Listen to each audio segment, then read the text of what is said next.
이거는 갑자기 왜 이렇게 잘 나왔냐? 다들?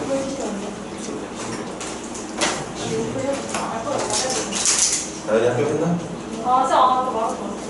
요새 학교 못 가는 거 같아.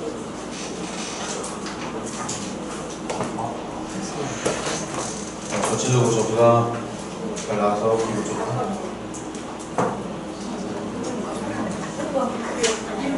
자, 모두 73페이지 좀 봅시다. 73페이지.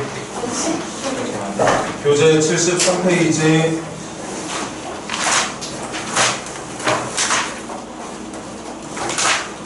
(474번부터) 시작해볼게.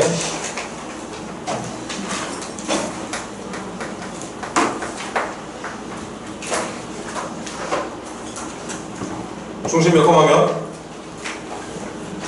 마이너스 1,3 반지름 길이 얼마?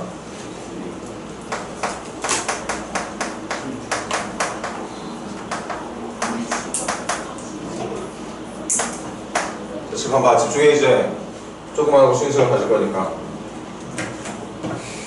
자, 이렇게 생긴 원이 있대.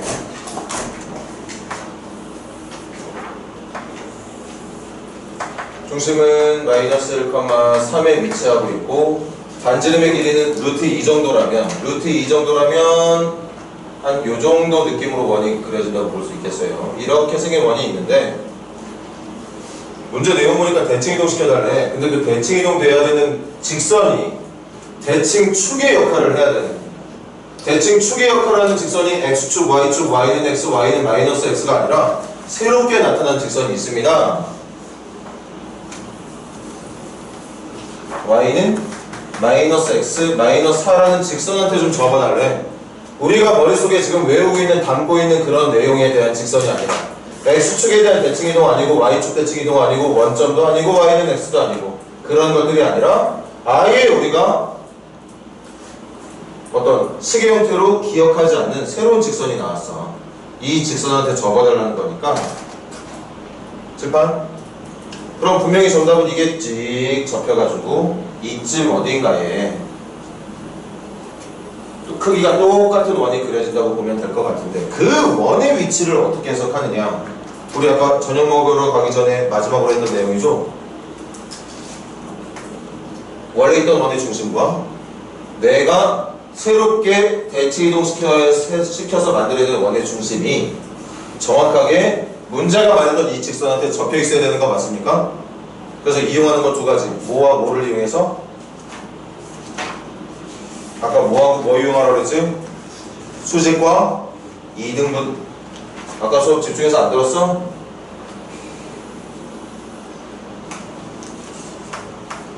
이렇게 돼야 대칭 이동이 되는 거잖아요. 그래서 수직 조건과 이등분 조건을 동시에 이용해주면 되겠다. 됐니 얘들아? 됐어? 그럼 내가 찾고자 하는 원의, 이 원의 반지름 얼마 돼야 되지? 이 원의 반지름 얼마야?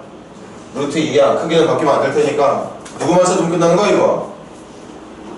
중심만 찾으면 끝나는 거 맞겠죠? 중심 찾으러 가자고. 찾으러 갈게. 먼저 첫 번째 수직 조건으로 갑니다.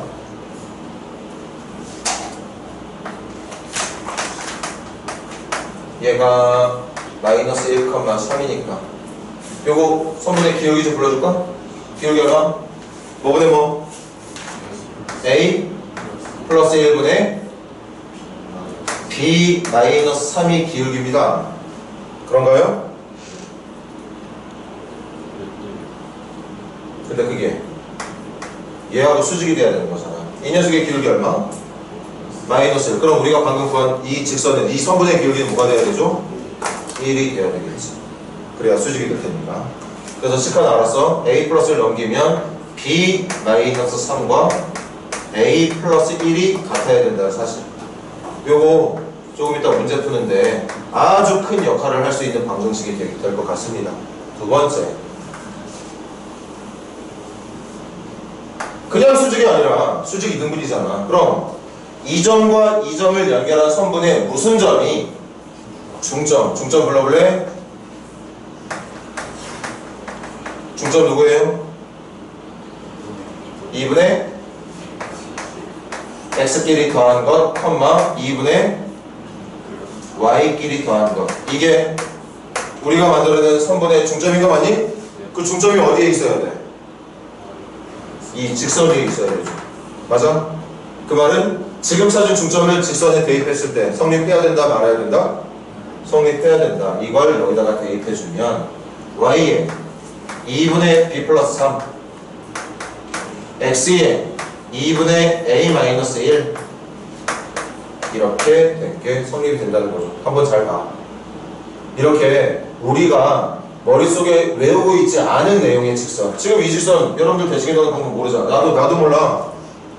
여러분들만 모르는 게 아니라 선생님도 모르고, 선생님은 이거에 대해서 대칭이동된 점이 몇 컴마 몇이 될지 외우고 있지도 않아. 외우고 싶지도 않고 기본적인 것들만 외우고 있으면 됩니다. 그런데 이렇게 마지막 파트에 활용이라고 해서 우리가 외우고 있지 않은 대칭축에 대한 대칭이동이 나온다고. 그럴 때는 지금처럼 수직 조건과 이등분 조건을 이용해서 문제를 풀 수 있다는 거죠. 그걸 기억하면 되는 거죠. 그래서 첫 번째, 원래 있던 점과 대칭이동된 점을 연결한 선분의 기울기는 문제가 말하는 이 직선과 수직관계라는 걸 이용해서 하나. 또한 이동되기 전의 점과 이동된 후의 점을 연결한 선분의 중점이 바로 대칭축 위에 있어야 된다는 거. 그래서 중점을 여기다 넣은 게 성립이 되어야 된다는 얘기죠. 계산 편하게 하면 양변 2배 처리할까? 2배 하면 b 플러스 3, 2배 하면 마이너스 a 요거 남은 거니까 마이너스 a 플러스 1. 여기 2배 하면 마이너스 8. 정리는 따로 하지 않을게. 그렇게 연립을 통해서 a값, b값 찾을 수 있다. 그 찾은 a값, b값이 우리가 찾아야 되는 원의 새로운 중심이 된다는 거죠. 한지름의 길이는 계속 루트 2로 유지가 된다고 했고, 그렇게 바꿔야 되는 원의 위치를 찾아낼 수 있다는 거지. 계산 여기까지 할게요. a하고 b만 찾으면 여기 원의 방정식이 어떻게 될지 여러분들 이미 다 찾을 수 있는 거잖아. 그건 오늘 과제로 다음 시간까지 마무리 여러분들이 직접 해봐.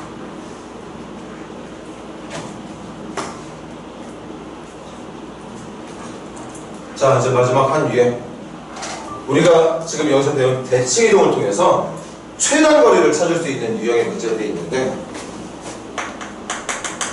책 한번 보세요.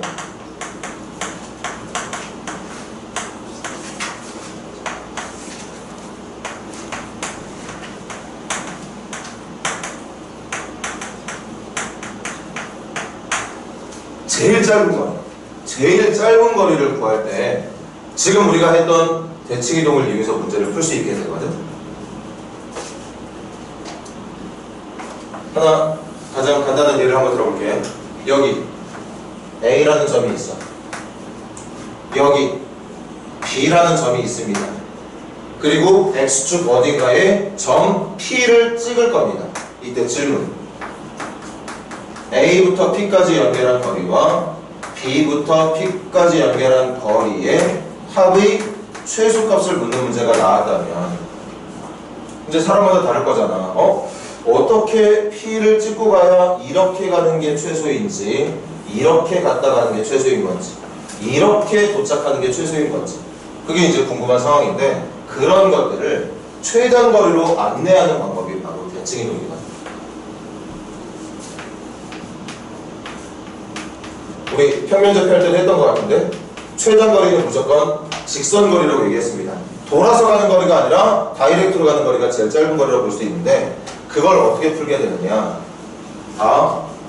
여기서부터 얘를 찍고 여기를 가게 될 거거든. 무조건 X축을 들렀다가 이렇게 꺾일 수밖에 없거든. 그걸 직선 거리로 바꿀 수 있는 방법이 두 점 중에 하나를 들러야 되는 X축 쪽으로. 선생님은 B를 한번 해볼게. 뭐 A를 할까? 보기 편하게. A를 X축으로 대칭이동 시켜볼게요. 이 점을 대칭이동 시킨 상태에서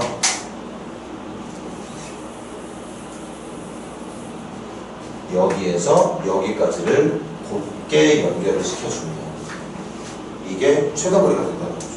들러야 되는 점은 여기였던 거지. 그래서 어떻게 가야 되느냐.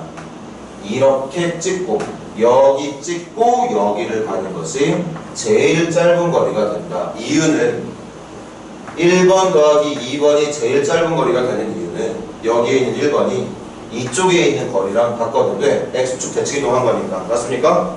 그래서 1번 더하기 2번은 결국 이쪽에서 시작한 1번 더하기 2번이 되는 건데 그게 지금 여러분들이 보는 것처럼 직선거리니까 당연히 제일 짧은 거리가 되겠죠. 만약에 어떤 정신 나간 놈이 여기가 아니라 여기가 더 가깝다고 우기는 친구들이 있다면 이렇게 가는 게 더 가깝다고 우긴다면 그 학생한테 이렇게 말해주면 되겠지. 네가 가고 있는 1번 더하기 2번은 이 길이랑 같을 거니까 이렇게 가고 있는 건 이렇게 가고 있는 것 같다. 근데 내가 말했던 1번 더하기 2번은 연결한 게 직선거리지만 네가 말하고 있는 거리는 출발점은 똑같고 도착점은 똑같지만 어떻게 가고 있는 중? 꺾어서 가고 있는 중. 당연히 네가 말하고 있는 거리가 내가 말하는 거리보다 길 수밖에 없다. 그렇게 얘기를 해주면 되겠지. 그래서 최단거리는 무조건 무슨 거리로 바꿔라? 직선거리로 바꿔라. 근데 직선거리를 바꿀 때 이용해야 되는 게 무슨 이동이다? 무슨 이동? 대칭 이동을 통해서 직선거리로 바꿔주면 된다는 뜻입니다. 지금 이거 기본적인 걸 한 거고 자주 나오는 문제 한번 써볼게. 여기 봐봐. 여기 A라는 점이 있습니다.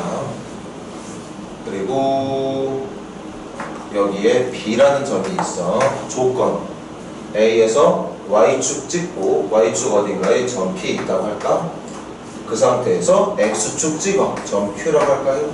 그리고 B로 가는 A에서 P, Y축 들렀다가 Y축에서 X축 들렀다가 X축에서 점 B로 가는 이 선분의 최소값을 찾으라는 문제가 나오면 어떤 애들은 이렇게 갔다가 이렇게 가는 게 짧을 것 같다 생각을 할 거고 어떤 애들은 여기보다는 이런 식으로 가는 게 더 짧을 거라고 생각할 수도 있을 거고 거기는 다양하게 나오게 되겠지. 그때 최단거리라는 건 무조건 무슨 거리?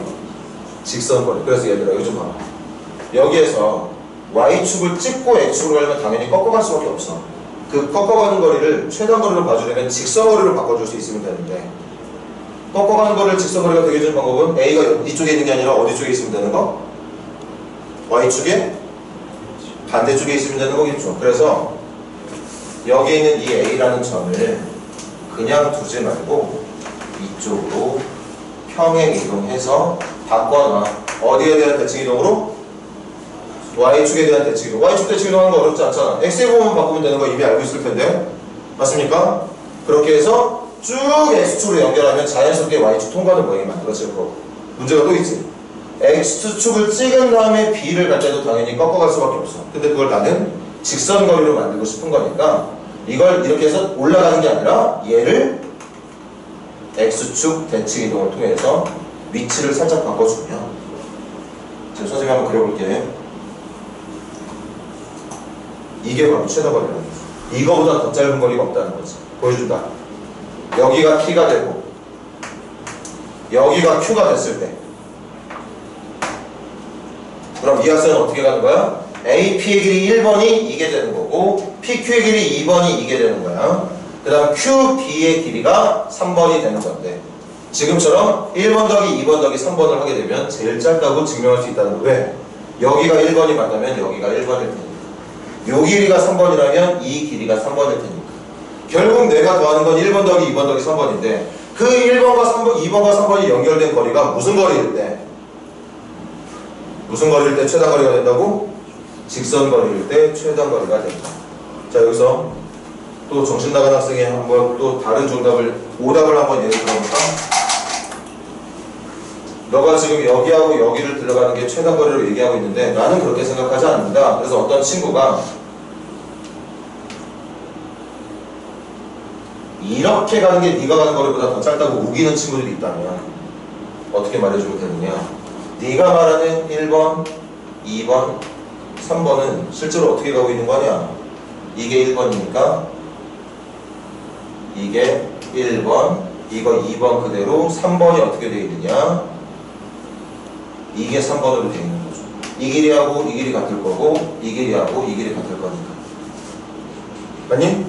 그래서 지금 봐봐. 지금 이 빨간색 형태로 대답한 친구의 어떤 결과물을 보면 결국에 걔가 가고 있는 길이는 여기서부터 아까 내가 한 것도 A'에서 시작해서 B'으로 끝난 거거든. 빨간색도 마찬가지야. A'에서 B'으로 끝났는데 내가 생각한 답은 이거였지만 그 친구가 우기고 있는 답은 여기까지는 뭐 대충 직선처럼 보이기도 하네. 하지만 여기가 엄청나게 지금 꺾어가고 있다는 게 문제가 되는 거죠. 누가 보더라도 파란색 선분이 빨간색 꺾인 선보다 짧을 수밖에 없다는 걸 알 수 있게 된다는 얘기인 거지. 맞아 얘들아? 그렇게 할 수도 있고 또 다른 문제도 들어볼게요. 문제의 형태는 상당히 많습니다.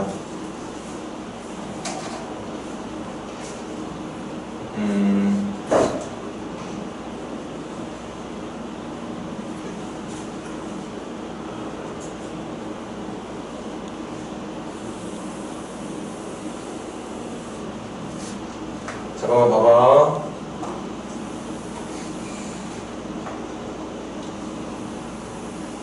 자, 지금 이런 부채꼴이 있어.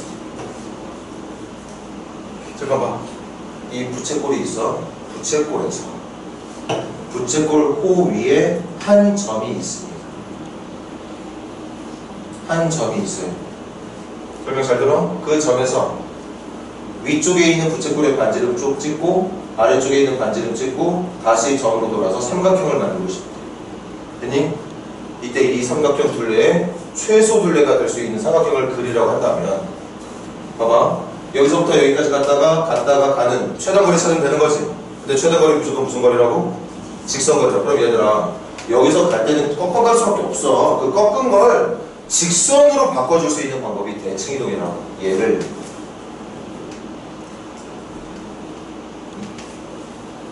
이거 좀 잘못 그렸나 보다. 얘를 이 직선 대칭이동 시켜주면 이쪽으로 옮겨지게 되고 이게 P라고 해볼게. 그럼 이게 P 프라임이 되는 거야. 마찬가지 여기에서 갔다가 다시 올라오려면 꺾어갈 수밖에 없으니까 이번에 얘를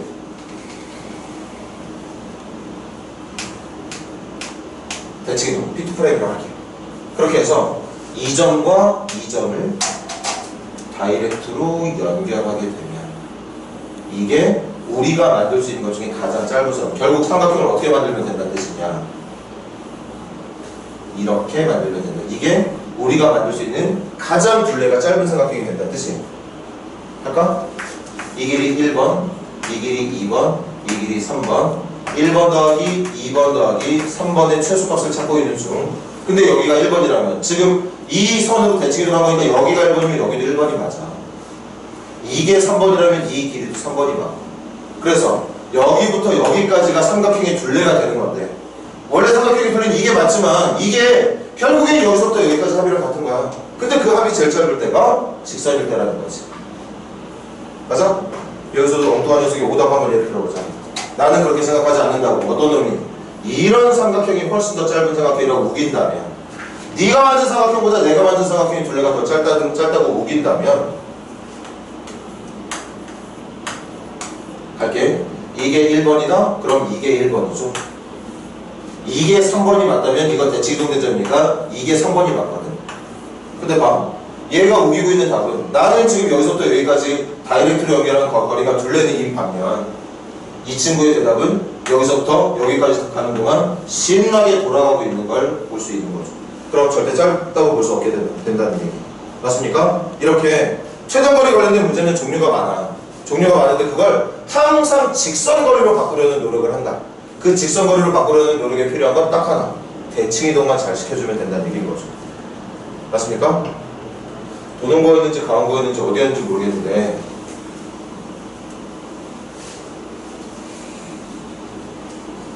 예전에 이런 문제가 있었어. 교과서에도 있었고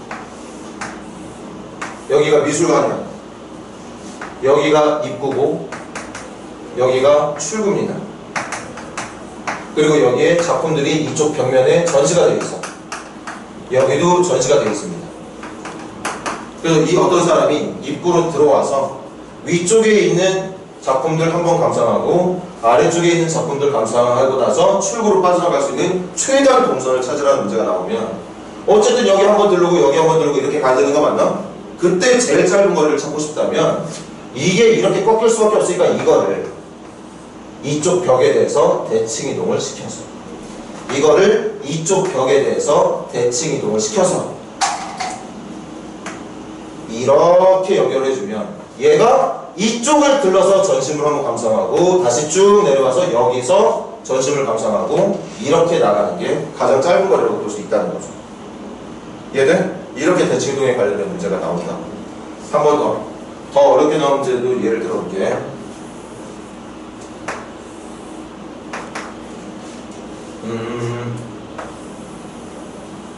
여기 원이 있고 여기 원이 있습니다. 질문. 이 원 위에 한 점 P가 있고 이 원 위에 한 점 Q가 있습니다. 그리고 조건이 뭐냐? P에서 Y축 위에 있는 한 점 어를 찍고 다시 그 얼에서 Q1 어딘가에 있는 점 Q를 통과한다. 다시 여기에 있는 점 어딘가에서 Y축 찍고 다시 이쪽에 있는 점으로 갈 때 이 선분의 길이의 최소값 찾는 문제가 나온다면 뭐 느낌상으로 선생님 느낌은 그래. 여기 요쯤에서 요렇게 갔다가 요렇게 가는 게 제일 짧은 것처럼 보이거든. 맞아? 근데 그걸 감으로만 하지 말고 직접 찾으라는 거지. 여기서부터 이 원 어딘가에 있는 점에서 Y축을 찍고 가려면 꺾고 갈 수밖에 없는 거 맞아? 그걸 무슨 거리로 바꿔야 된다고? 직선거리를 바꾸려면 뭐 해야 되겠어? 어느 축 대칭 이동? 그렇지. 둘 중에 하나를 Y축 대칭 이동. 이걸 해볼게. Y축 대칭 이동을 해. 그리고 난 다음에 원의 중심을 쭉 연결을 해. 쭉 연결을 합니다. 이때 결론 지을게. 이 점이 P가 되고 이 점이 얼이 되고 이 점, 사실은 여기 있는 점이었던 거겠지. 이 점 맞습니까? 여기에 있는 점이 Q가 됐을 때 이거는 이제 Q'이라고 봐줘야겠죠. 그때 실제로는 이렇게 가는 게 누가 뭐래도 가장 짧은 거리가 된다고 볼 수 있다는 뜻입니다. 이 길이하고 이 길이가 같은 테니까. 그리고 우리 두 원 위에 있는 점을 연결한 선분 중에 제일 짧은 거 말했잖아. 중심을 통과했을 때 가장 앞쪽에 만나고 있는 점들이 짧은 거리라고. 맞습니까? 그래서 얘들아, 이거에 대한 정답은 여기부터 여기까지 더하는 게 정답이 되는 거니까. 맞아? 지금 봐봐. 이게 정답이 되는 거 맞니?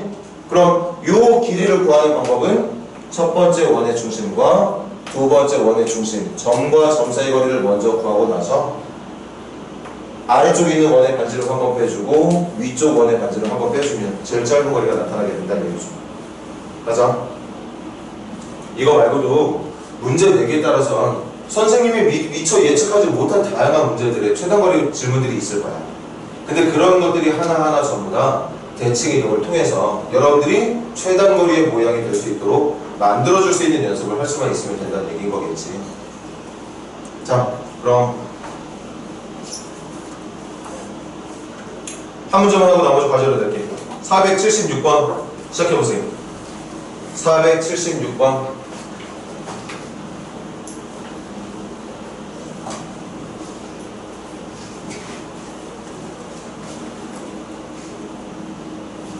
이것만 기억해. 최단거리는 항상 직선거리를 생각한다. 직선거리를 생각한다.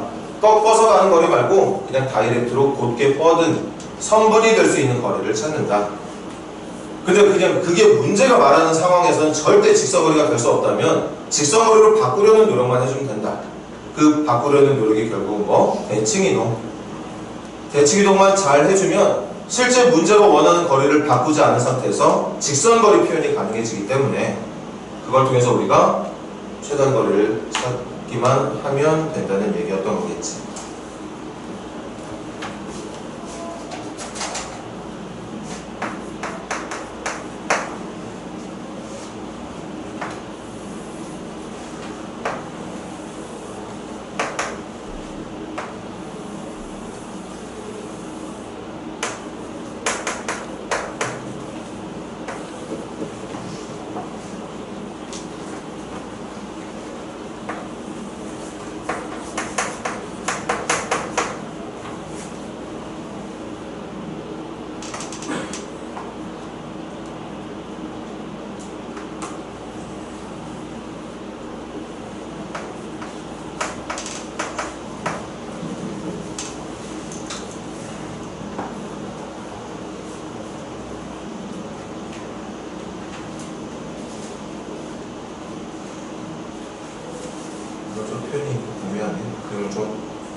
정해서 그려야 되겠구나.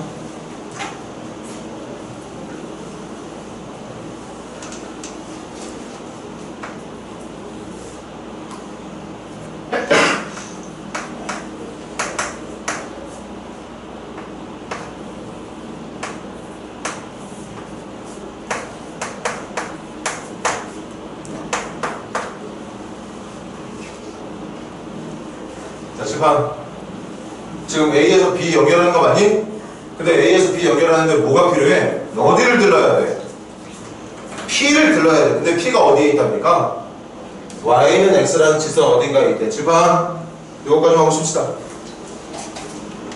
여기에서 뭐 절대 그렇게 생각한 친구들 없겠지만 최단거리 찾는 거잖아. 근데 바보 같은 분들은 이렇게 하겠지. 여기서 여기 들렀다가 이렇게 가는 거 생각할 수 있어. 하지만 이건 절대 최대거리가 될 수 없겠죠. 더 미친놈의 대답은 여기서 여기 들렀다가 이렇게 가는 방법 생각하는 친구들도 있을 테고. 우리가 찾는 거리 무슨 거리? 최단거리. 그럼 분명히 최단거리 얘들아 모르긴 몰라도 이런 데를 들렀다 가는 게 아니라 얘하고 얘 사이는 요 정도? 요 정도를 들렀다가 가는 게 그나마 제일 짧은 거라고 예측할 수 있는 거 맞죠? 맞아? 근데 그걸 정확하게 하려면 무슨 거리로 바꿀 줄 알아야 된다? 직선거리로 바꿀 줄 알아야 된다. 직선거리로 바꿀 줄 알아야 돼. 그럼 둘 중에 하나를 대칭 이동시키면 돼. 어디로? 이 들러야 되는 쪽의 반대쪽으로. 그러니까 누구에 대한 대칭 이동? 얘들아 누구에 대한 대칭 이동?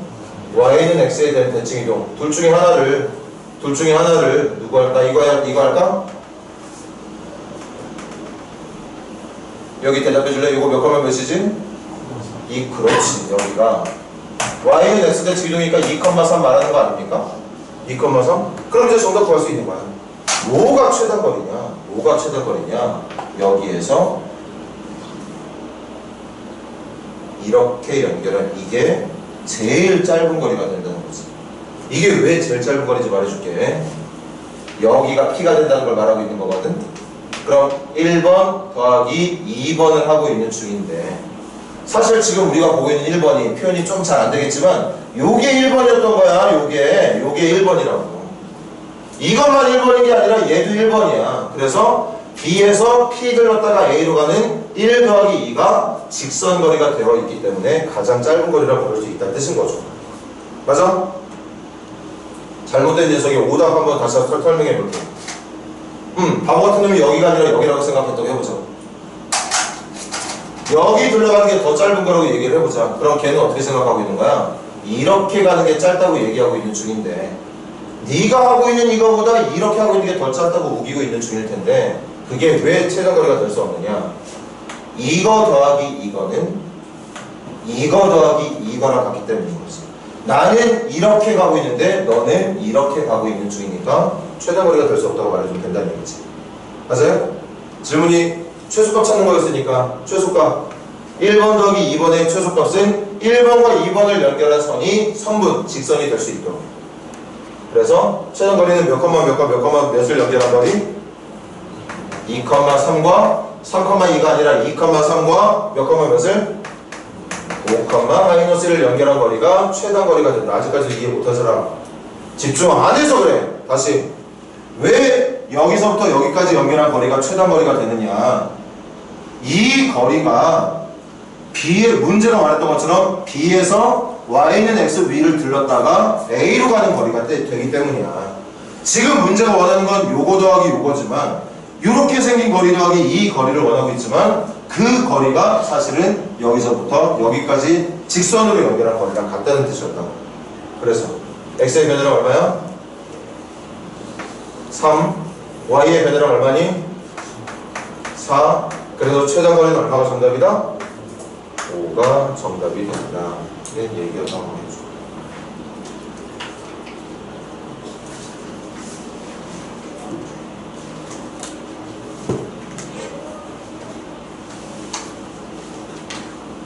잠깐만 기다려봐. 수시간 가질 건데 시험지 나눠줄게.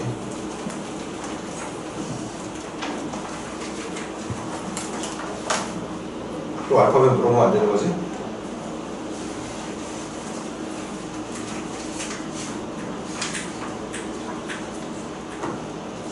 여러분들의 인권을 존중하고 있고 내가 참 불편해. 이름 확인이 바로바로 안 되니까.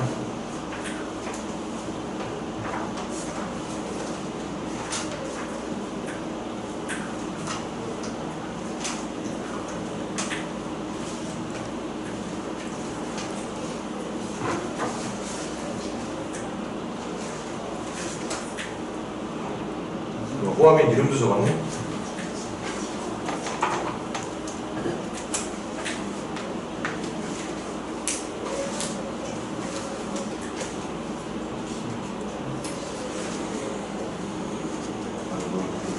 잘 본 와중에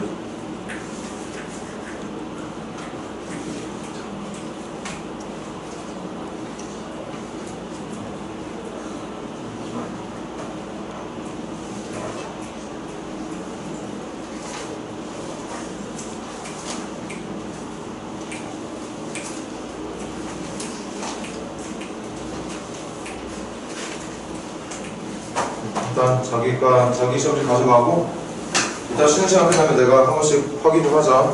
각자 어떻게 받았는지 조심해서 잘 가져가세요.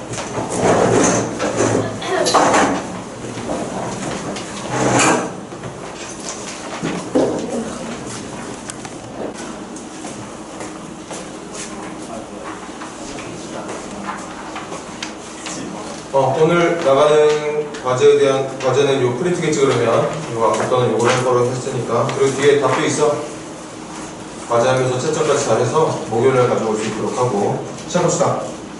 82페이지 집합.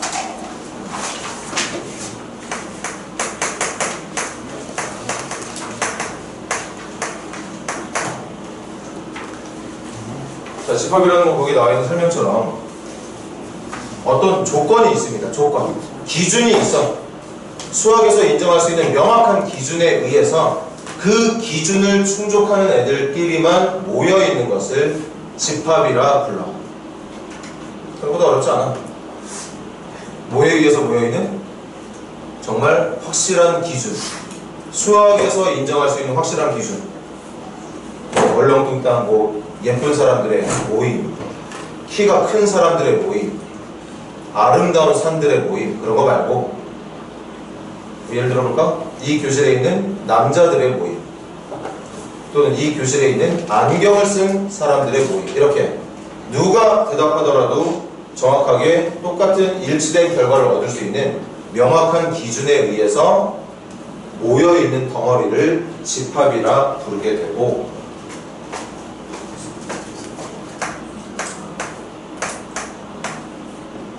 이렇게 어떤 기준인지 모르겠지만 그 기준, 이게 집합의 이름이야. 집합아.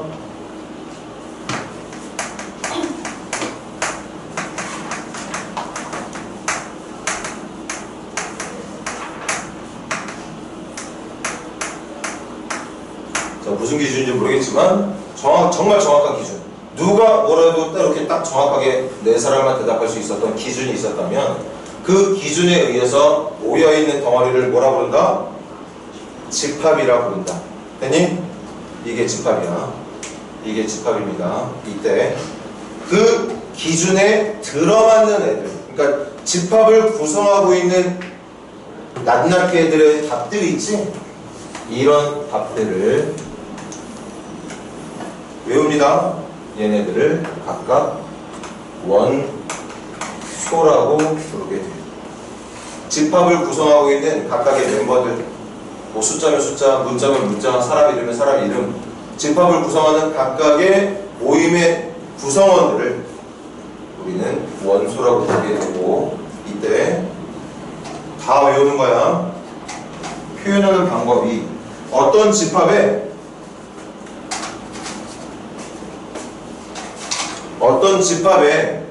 원소가 맞는지 아닌지를 표현하는 기호가 있거든. 알고 있는 사람들, 지금 선생님이 조금 된 사람들 몇몇 있는 걸 알겠는데 잘 들어. 계속 간다.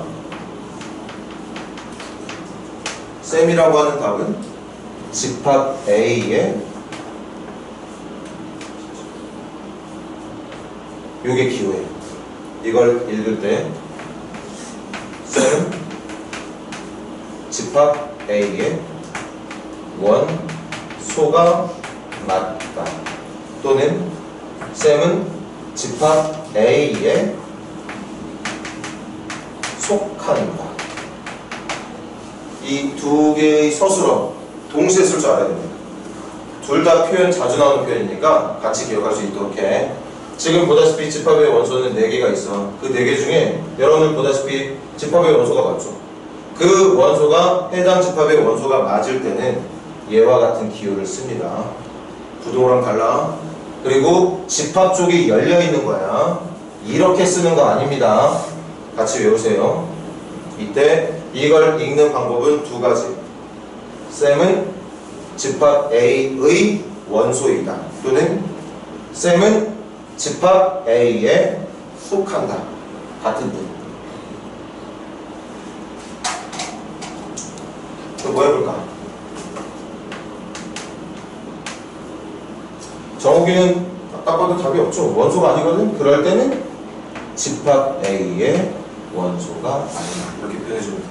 등식에서 등호가 성립하지 않는다는 의미에 사선 그어서 같지 않다라고 말하는 것처럼 이것도 원소가 아니다. 여기 앞에 있는 말은 똑같아. 쌤은 정욱은 A의 또는 정욱은 A의 원소가 아니다. 또는 속하지 않는다.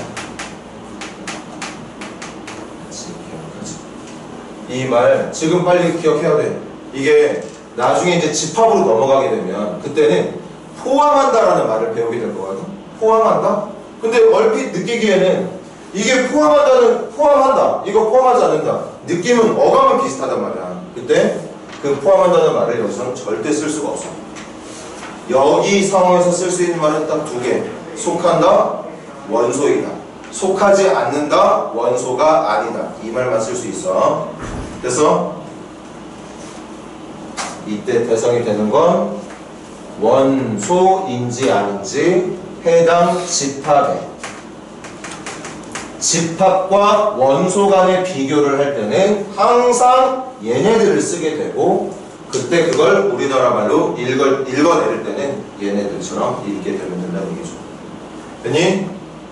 뭐 그렇게 어려운 내용 없어요. 자, 그 다음 밑에 집합을 표현하는 방법. 이제 집합이 뭔지 알았으면 두 번째, 집합을 표현하는 방법.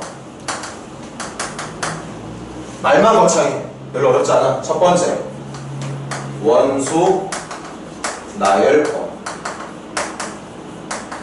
원소 나열법은 말 그대로 쟤처럼 이걸 집합 기호라고 부르거든. 중괄호를 시작하고 닫아주면 돼. 이 안에 직접 원소들을 적어주는 거야. 이렇게 집합을 표현하는 방법을 원소 나열법이라고 얘기합니다. 뭐라 부른다고? 입 밖으로 내자. 뭐라 부른다고? 원소 나열법이라 불러. 두 번째, 집합의 이름도 적어야 되는데 집합의 이름 이번에도 A라고 부를까요? 두 번째는 벤다이어그램이라고 하는 좀 이상한 이름이 있어. 쉽게 말하면 이름은 벤다이어그램인데 그냥 그림으로 어떻게 해주면 되느냐, A라고 하는 공간을 하나 만들어주고 그 공간 안에다가 넣어주면 돼. 그 공간이라는 건 지금처럼 원이 돼도 되고 사각형이 돼도 되고 만들고 싶은 친구들은 만들고 싶다면 삼각형으로도 만들어주고 마음대로 해주면 돼. A가 경계가 되는 공간을 하나 형성시켜준 다음에 그 안에 원소 적어주면 된다. 이걸 뭐라 부른다? 벤다이어그램이라고 부른다. 집합은 이렇게 표현하는 경우도 있고 이렇게 표현하는 경우도 있다. 당연히 누가 더 많이 쓰는 방법이냐? 이거겠죠. 이게 훨씬 더 많이 써. 마지막 세 번째가 조금 헷갈릴 테니까 세 번째는 이제 집중할까? 세 번째는 조건을 이용해서 집합을 표현하는 방법이 있습니다. 조건을 이용해서 집합을 표현하는 방법.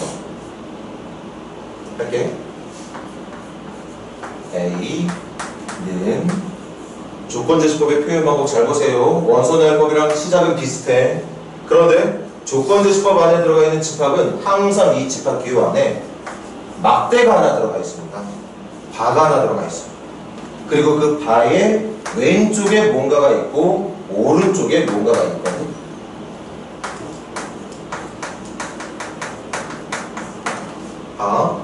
여기가 이것도 약속이니까 외워주세요.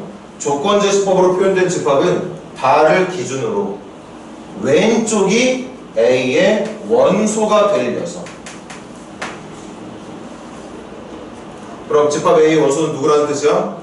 X라는 뜻인데 그 X가 누구인지를 알아야 답을 적을 거잖아. 맞아? 그 원소에 대한 해설을 오른쪽에다가 해주게 된다는 거죠. 됐어? 집합 A의 원소는 누구다? X다. 근데 그 X는 누구만 된다? 6의 양의 약수만 된다. 6의 양의 약수가 누구죠? 6의 양의 약수가 누구야? 1, 2, 3, 6 맞아? 그래서 같은 집합인데 전부 다 같은 집합인데 표현하기에 따라선 우리가 확인할 수 있는 모든 원소들을 직접 적어내는 방법이 있고 그림의 형태로 표현하는 방법이 있고 원소를 일일이 적는 게 아니라 그 원소가 뭔데? 집합을 구성하는 낱낱개의 어떤 구성원들이잖아. 근데 집합이 뭐였어? 기준이 있어야 된다고 하지 않았어? 명확한 기준에 의해서 모여있는 게 집합이란 말이야. 그 기준이 바로 이거야. 지금 선생님이 예를 든 이 집합 A를 만드는 데 필요했던 기준이 뭐야? 유기약수 모여라. 유기약수 모여라. 그걸 이렇게 설명의 형태로 표현하는 것을 조건제시법이라고 부른다는 거죠. 됐습니까? 됐니 얘들아? 그럼 한번 우리 연습해볼까?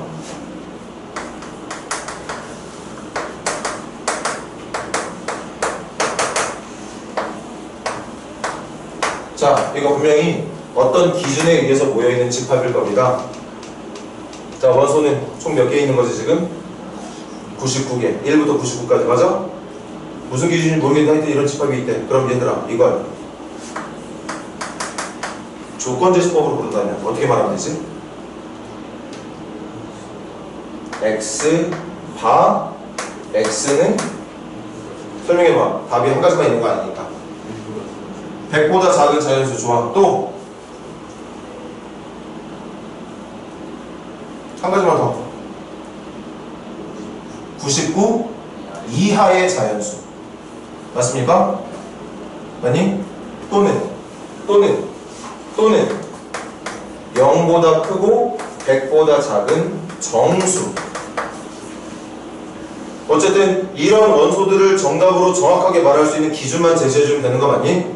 그렇게 이 옆에다가 이런 원소들이 나올 수 있는 설명만 잘 옮겨 적게 되면 그게 여러분들이 오늘부터 익히게 되는 조건제시법을 이용한 집합의 표현 방법이라 부를 수 있다는 거죠. 됐어 얘들아? 계속 가.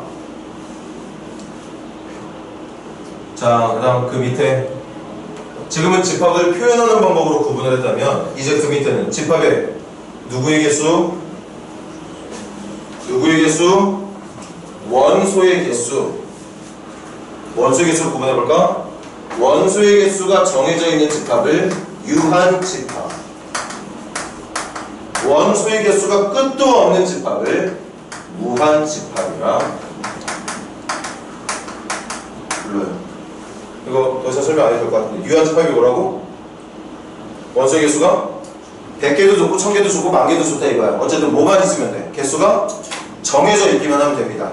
맞아? 개수가 많고 적다의 기준이 아니라 그 집합을 구성하는 원소의 개수가 정확하게 몇 개로 지정이 돼 있으면 유한집합. 원소가 너무 많아서 막 점점점으로 해야 되고 끝도 없다면, 그 조건을 만족하는 원소들이 너무나 무수히 많은 상태라면 그때는 그런 집합을 우리가 무한집합이라고 부르게 되고, 하나 더, 유한집합 중에 공집합이라는 녀석이 있어요. 공집합. 집합은 집합인데 느낌 한번 살려볼까? 원소의 개수가 몇 개인 집합? 0개인 집합. 원소가 아예 없는 집합. 선생님 원소가 없으면 집합이 아닌 거 아닌가요? 집합이 뭐라고 그랬지? 명확한 기준에 의해서 만들어진 모임을 집합이라 하다 그랬지? 그러니까 명확한 기준은 있지만 그 기준을 만족하는 원소는 없을 수도 있는 거야. 선생님이 여기서 한번 교실 예를 들어볼까? 이 교실에 있는 10세 이하의 사람들 기준은 명확해, 명확하지 않아? 명확하죠. 하지만 그 기준을 만족하는 원소들이 있어, 없어? 없어. 그래서 집합 중에는 원소가 없을 수도 있습니다. 그런 집합을 공집합이라 부르고, 외웁시다. 수학에서는 공집합을 어떻게 표현하느냐? 이렇게 표현을 합니다. 이게 공집합이에요. 보통 집합의 이름 이렇게 표현하지, 대문자로 많이 표현하거든. 집합의 이름은 꼭 그래야 되는 건 아니지만 일반적인 집합의 이름은 대문자로 많이 표현을 해. 그 와중에 원소의 개수가 0개인 원소가 존재하지 않는 집합을 공집합이라 부르고 표현은 얘처럼 하게 된다는 사실. 그럼 얘들아, 이거 저기 화살표로 끌어내기 되는 것처럼 이거 원소의 개수 몇 개? 0개. 0개라는 원소의 개수 정해져 있는 거야, 정해져 있지 못한 거야? 어쨌든 정해져 있는 거 맞습니까? 그럼 이것도 당연히 무슨 집합의 한 종류다? 유한 집합의 한 종류가 된다는 걸 그냥 그렇게만 알아두면 되겠죠. 뭔가 이거를 가지고서 여러분들 고등학교 1학년 학생들한테 2학기 중간고사에서 공집합은 유한 집합이다 아니다 이런 걸 묻지 않아. 물어볼 게 너무 많다 보니까 그냥 내용이 그렇다는 것 정도만 알면 크게 무리가 되지 않을 거예요. 자, 또 약속이 또 있어. 또 약속이 있습니다. 이것도 왜냐고 묻지 마. 외우자.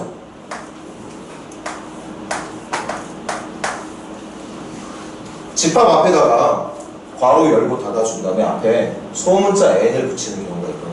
이게 무슨 뜻이냐?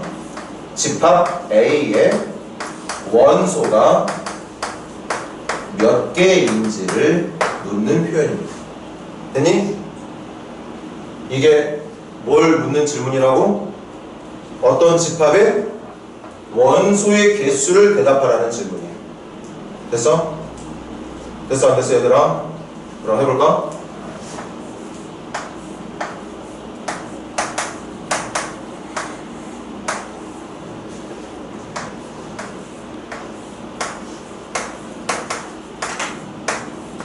정답 얼마죠? 이거 정답 얼마야? 다현아 얼마야? 1이죠. 3이라 말하면 큰일. 이게 무슨 뜻이야? 이렇게 생긴 집합의 원소 몇 개냐를 묻는 거야. 3개야. 이렇게 생긴 집합의 원소 몇 개냐고 묻는 거야. 2개야. 그래서 이렇게 대답해주면 된다는 거지. 어차피 여러분들한테 지금 이해를 바라는 거 몇 개 없어. 다 외워줘야 돼. 수학에서 쓰기로 한 약속에 해당되는 것들을 전부 다 외워서 문제를 풀 수 있도록 하자고.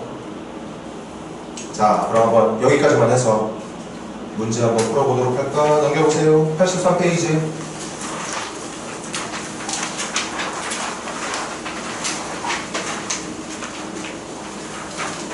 (385번) 풀어봐. 385번.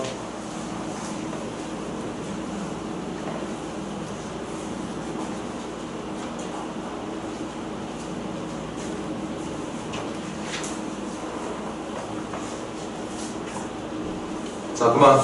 기억, 집합이다, 아니다? 집합이다. 누가 뭐라 해도 12의 양이었으면 모든 사람들이 정답을 1, 2, 3, 4, 6, 12라고 말하게 될 것 같은데 집합 맞죠? 니은 집합이 아니야? 이거 기준 명확하잖아. 1보다 작은 자연수 모이라며. 대신 모일 수 있는 숫자가 있어, 없어?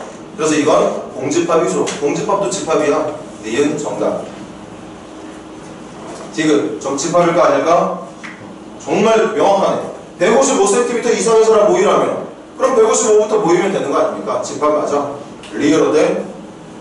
집합 아니죠. 우리 설명할 이유가 없어 보인다. 수학에서 재밌고 제목을 왜 따지는 거야, 저기서. 정답 4번. 한 문제 더. 388 시작해보세요.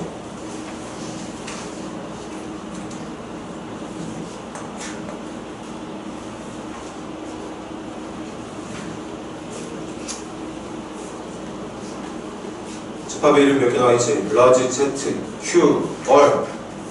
내용 다 나와있습니다. Z는 정수들이 모여있는 집합, Q는 유리수들이 모여있는 집합, 그 다음 얼은 실수들이 모여있는 집합이라네. 그때 기억부터 비읍까지 원소, 이다, 아니다, 맞으면 정답이 될 테고, 혹시 원소가 아닌데 원소라고 체크했다거나 원소인데 원소가 아니라고 체크했다면 틀린 것으로 체크해주면 되겠네요.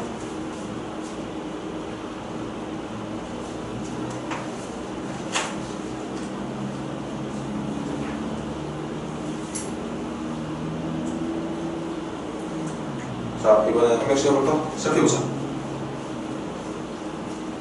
아민이부터.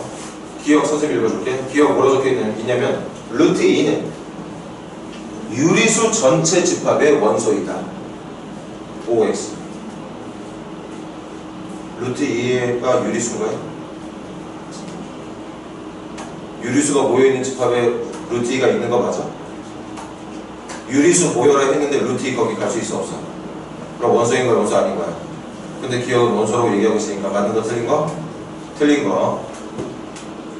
다음에 한 번 더. 니은 i의 100제곱은 z 정수의 원소가 아니다. 아니다. 아니라면 사선 부어져 있잖아. i의 100제곱이 얼마냐? i의 100제곱이 얼마일까?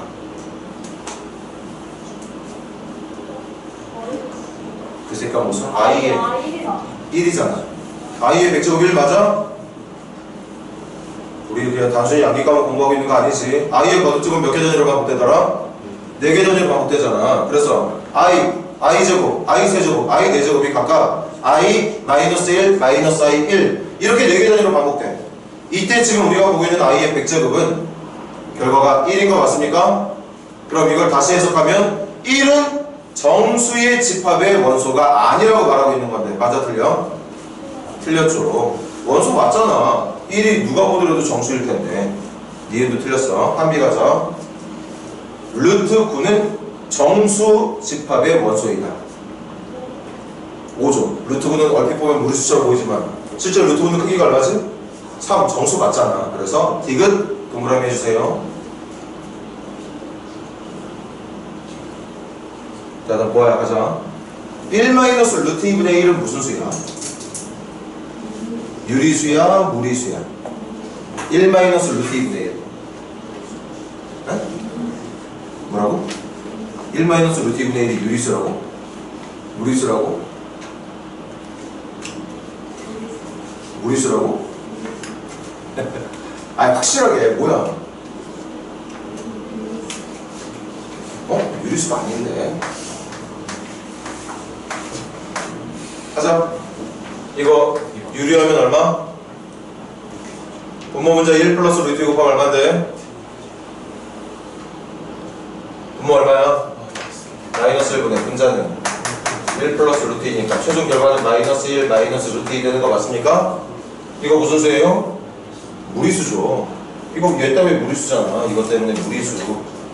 뭐야 무리수. 무리수 맞지? 그리고 지금 유리할 필요 원래 있었어 없었어?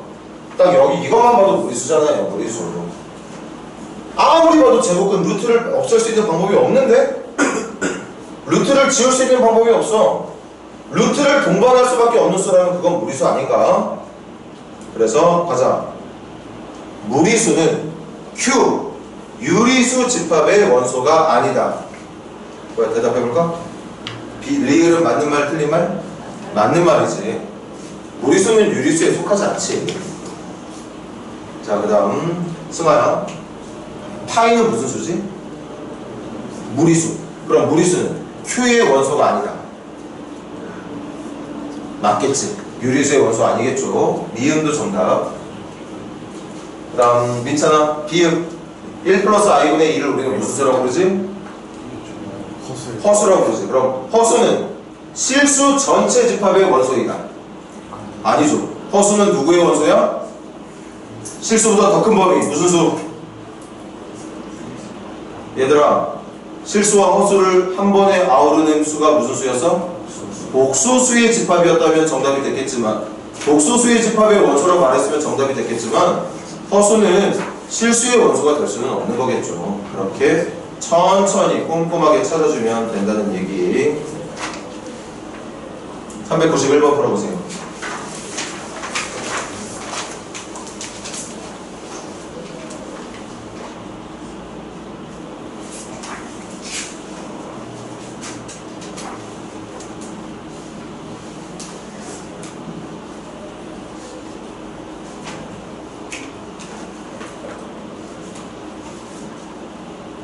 391번 조건제시법 보이네. 한 번 더 말할게. 조건제시법은 그 집합기호 안에 짧은 막대, 바가 하나 존재합니다. 그 바의 왼쪽이 원소의 모습, 바의 오른쪽이 원소에 대한 해설, 설명. 그 설명을 만족하는 정답들만 원소로 하라는 뜻인 거죠.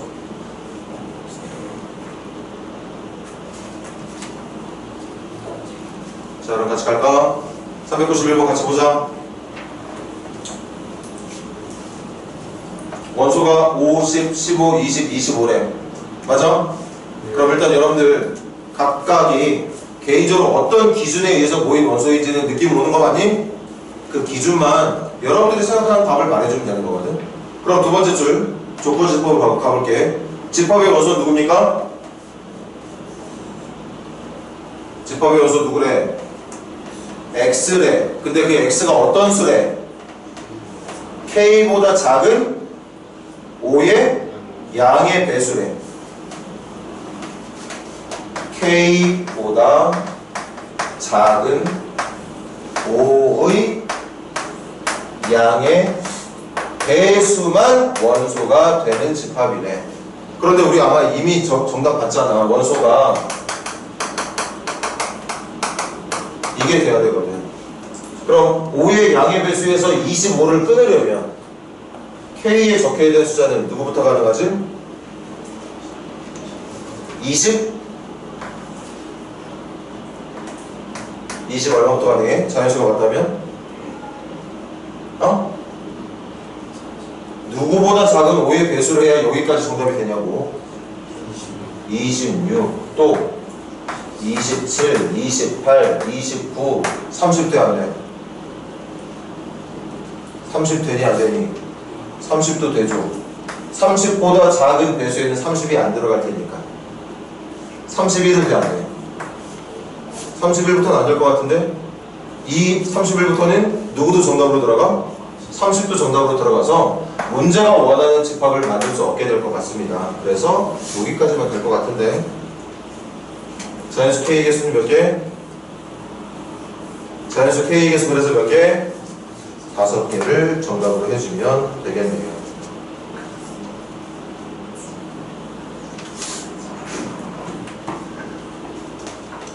됐니 얘들아?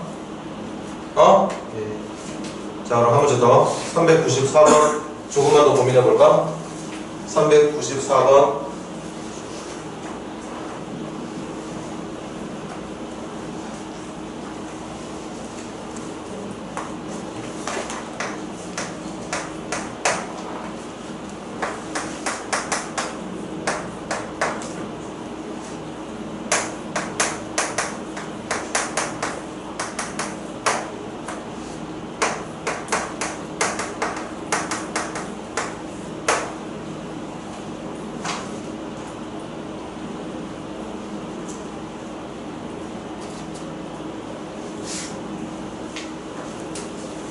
한번도 선생님이랑 같이 한번 해석해볼 테니까 계속 풀어봐.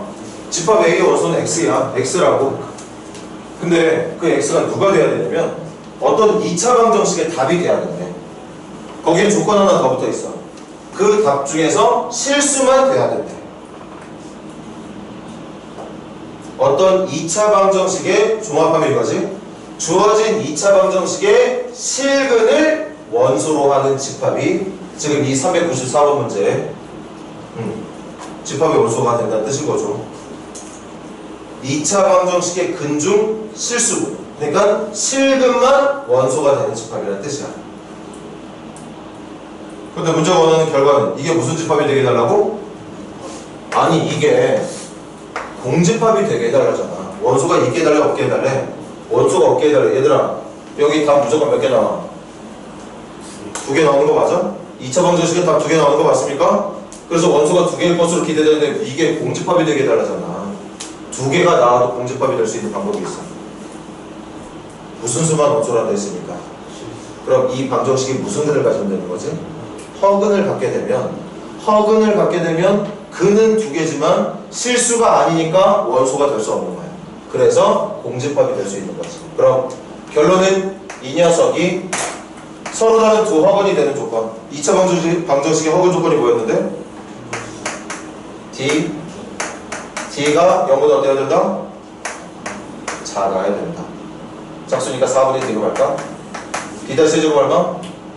1 마이너스 AC 두고 A가 0보다 어때야 된다? 그래서 정답 A는 1보다 크면 된다. 근데 A가 자연수라네? 그럼 정답은 뭐라고 적어야 될까? 정답 누구라 적어야 될까? 2라고 적어주면 되겠죠. 자, 재빠르게 필기들 하시고 재빠르게 필기들 하시고 396번 시작해볼까? 396번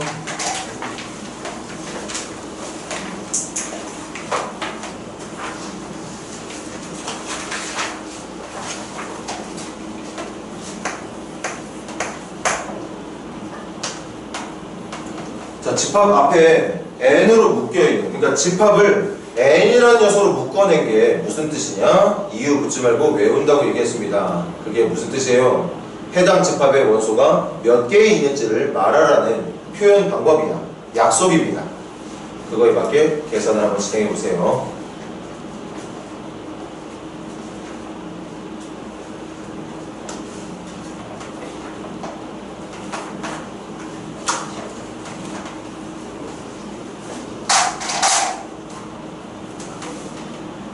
명심해. 집합을 구성하는 원소가 누구인지를 보지 마. 뭐만 보면 돼? 집합을 구성하는 원소가 몇 개인지만 봐주면 됩니다. 원소의 개수를 보는 거지 그 집합의 원소가 누구누구인지 어떤 애들이 있는지를 보지 마세요. 개수만 보세요. 자꾸 개수만 보고 집합의 내용에 관심을 갖다 보니까 실수를 하게 되거든.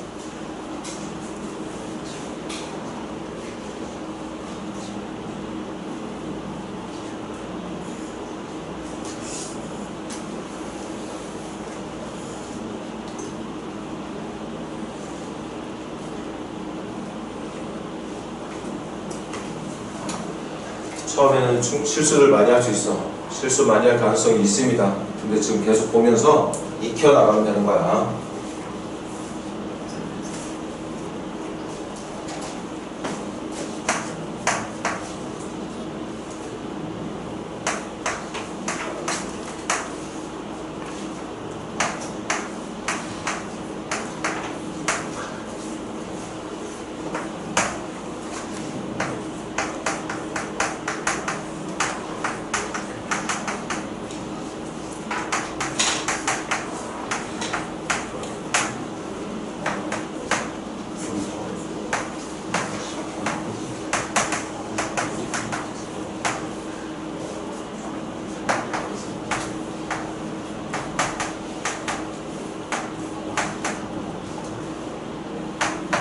자, 일단 3개 먼저 가볼까?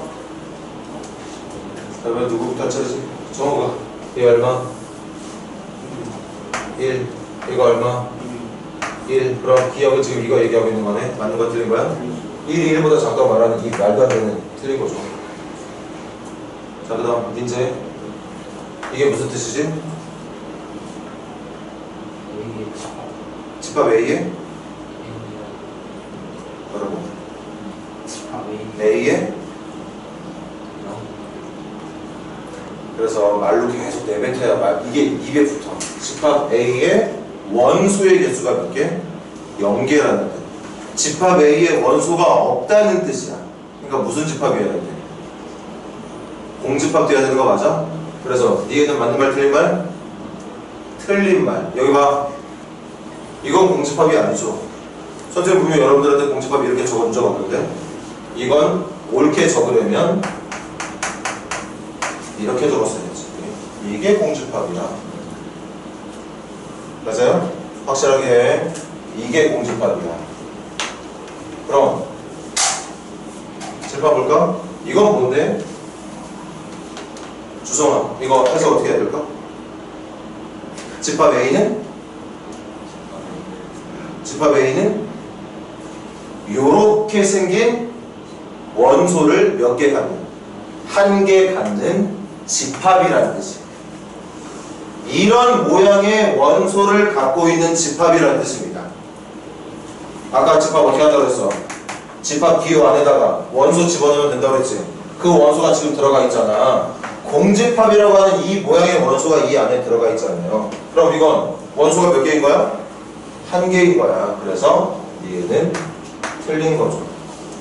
옳게 말하려고 했다면 이렇게 적었어야 돼. 자, 그 다음 시원아. 얘 얼마? 3. 얘 얼마? 디귿 맞는 거 틀린 거? 맞는 거. 선생님 문제 잠깐만 더 옮겨 적을 테니까 좀만 더 풀어볼래?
자, 가자. 자, 재윤이랑 해볼까? 재윤아, 요거 얼마? 2죠. 왜 2냐? 칠판 봐. 이 n으로 묶인 집합이 여기. 얘들아, 이게 집합의 의미야. 이게 지금 이게 집합 기호야. 이 안에 들어가 있는 건 다 원소입니다. 어떤 애들이 들어가 있느냐? 이 집합에는 이렇게 생긴 원소 하나랑 이렇게 생긴 원소 하나가 두 개가 들어가 있다는 뜻이야. 그래서 지금 재현이 말처럼 2가 맞습니다. 자꾸 공집합 원소개수 연계인데 공집합이라는 녀석이 이 안에 들어가 있으니까 헷갈려 죽겠지. 근데 그렇게 생각하지 마. 그냥 어떤 집합 안에 이렇게 생긴 원소가 들어가 있다고 봐주면 된다는 거예요. 재현이 한 번 더. 이거 얼마? 0. 이건 0이 맞죠? 선생님, 이것도 한 개 들어가 있는 거 아니에요? 아니잖아. 이렇게 돼 있는 거 아니잖아. 이렇게 돼 있는 거 아니라 그냥 공집합 있는 거. 이게 뭐야? 공집합이야. 그냥 원소의 개수가 존재하지 않은 0개인 집합. 그 공집합의 원소의 개수 몇 개냐 물어본 거니까 0이라고 대답해야겠지. 그래서 리을은 정답이 맞습니다. 자, 이번엔 민기랑 하자. 얘 정답 얼마? 1. 이거 정답 얼마? 1. 이거 정답 얼마? 2. 맞죠? 자, 우리 이쁜이들 요거 구분하자고. 이거 정답 0이야. 칠판. 이거 0. 이거 1. 같은 공집합인데 왜 0이고 왜 1이에요? 보면 돼. 집합으로 묶여 있잖아. 그 안에 원소 들어가 있다는 얘기니까 아무리 공집합이라고 하더라도 이건 공집합이 아니라 어떤 집합 안에 공집합이라고 하는 모양의 원소가 들어가 있다는 뜻이야. 그러니까 얘는 원소의 개수 1개, 얘는 공집합의 원소의 개수 물어본 거니까 원소의 개수 0개. 그래서 리을도 맞는 말이고 이을도 맞는 말이 된다는 얘기겠죠. 그럼 정답은 누구인 거야?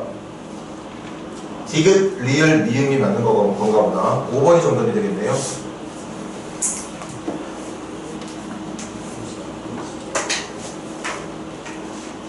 자, 한 번 더.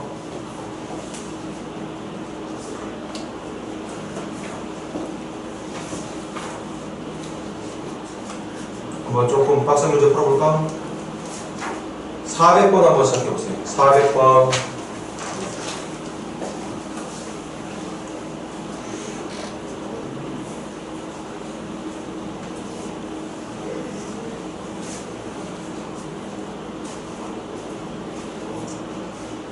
이 집합 쪽은 문제가 어렵게 나온다면 정말 다른 어떤 단어보다 어려울 수 있지만 공부하기에는 그렇게 어려운 느낌이 별로 들지 않아요. 여러분들 지금 원회 번져서 힘들게 지금 생각보다 결과는 다들 좋게 나왔지만 괜찮게 나온 학생들이 거의 많지만 사실은 그 단원형으로 직선 쪽, 그 다음 원 쪽 이런 쪽에서 이제 공부를 조금 더 열심히 해야 될 거고 집합이라던가 명제는 일단 집합 정도는 무난하게 문제가 출제가 된다면 어렵다는 느낌 없이 문제를 해결할 수 있습니다. 근데 어렵게 나온다면 또 진짜 어렵게 나올 수도 있긴 해.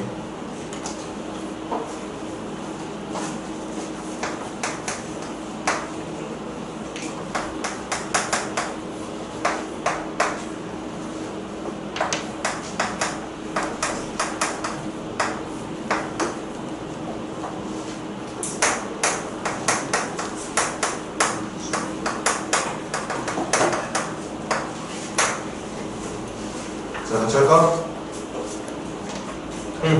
다 같이 씩씩하게 대답해보자. 집합 A의 원소 누구? 집합 A의 원소는 누구?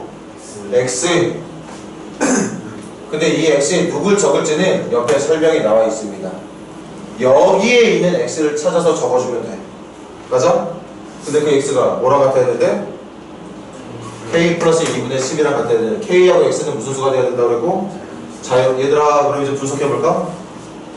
이게 자연수가 된다는 건 얘랑 같은 게 이것도 자연수가 돼야 되는 거 맞니? 자연수가 된다는 건 분모가 약분돼서 사라진다는 얘기 맞고 분모를 약분시켜주는 건 분자 맞습니까? 그럼 분모는 분자 누구의? 12의 약수만 가능하겠네. 맞아? 12의 약수 뭐뭐 있지? 1. 분모 1 만들 수 있어 없어? K의 자연수 넣을 거야. K의 자연수 넣을 거니까 얘는 절대 1이 될 수 없죠. 그럼 12의 약수 두 번째 약수가 2 만들 수 있어 없어? 없어. 누구부터 되지? K에 1 넣으면 이제 3 돼. 그럼 약분해서 얼마? X는 4. 다시 말할게. 원소는 X야. X가 원소야. 얘를 계산해서 나오는 X값이 원소라고. 그때 K에 1 넣었더니 K에 1이라는 자연수를 넣으니까 계산된 결과 X가 4라는 자연수가 나오더라. 맞습니까? 그 다음 K가 얼마일 때? K가 2일 때 몇 분의 몇? 4분의 12. 4분의 10이 얼마죠? 3. K 1씩 늘려볼게. 4분의 10이 됐고 5분의 10이 돼야 돼. 5분의 12도 정답이 될 수 있지만 5분의 12는 자연수가 아니거든. 원소가 될 수 없어. 5분의 10이 안 돼. 그 다음 6분의 12는 6분의 12는 얼마? 2. 7분의 12, 8분의 12, 9분의 12, 10분의 12, 11분의 12 자연수하니까 다 버리고 마지막 K에 누구 넣었을 때? 10 넣었을 때 몇 분의 몇? 12분의 12. 이게 집합 A의 마지막 원소가 될 것 같다는 생각 드네요. 그래서 정답은 몇 개? 4개라고 말해주면 되겠습니다. N, A를 물어본 거니까.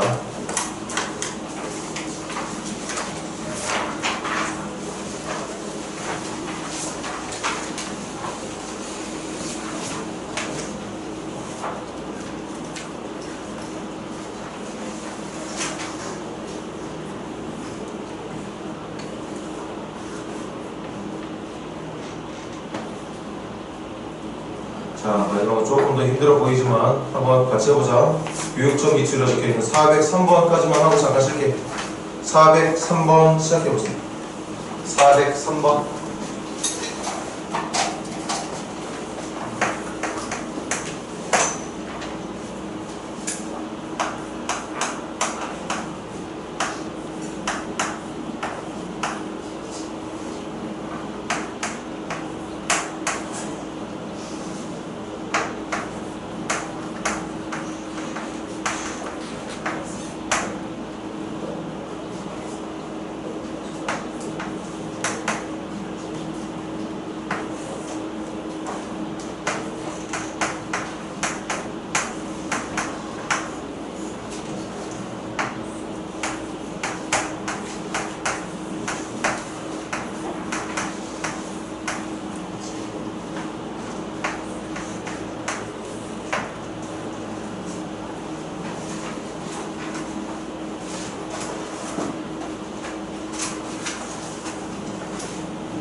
문제는 복잡하지만 분명히 우리가 방금 배웠던 개념만 정확하게 이용해주면 문제는 풀리지.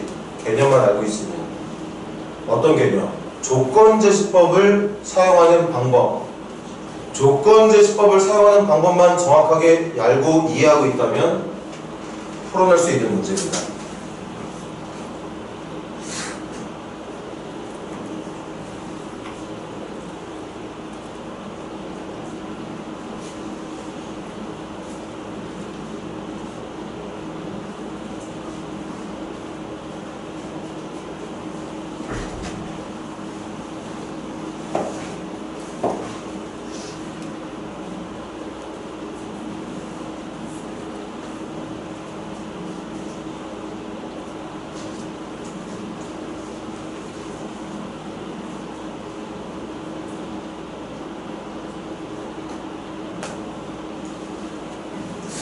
자, 갈게.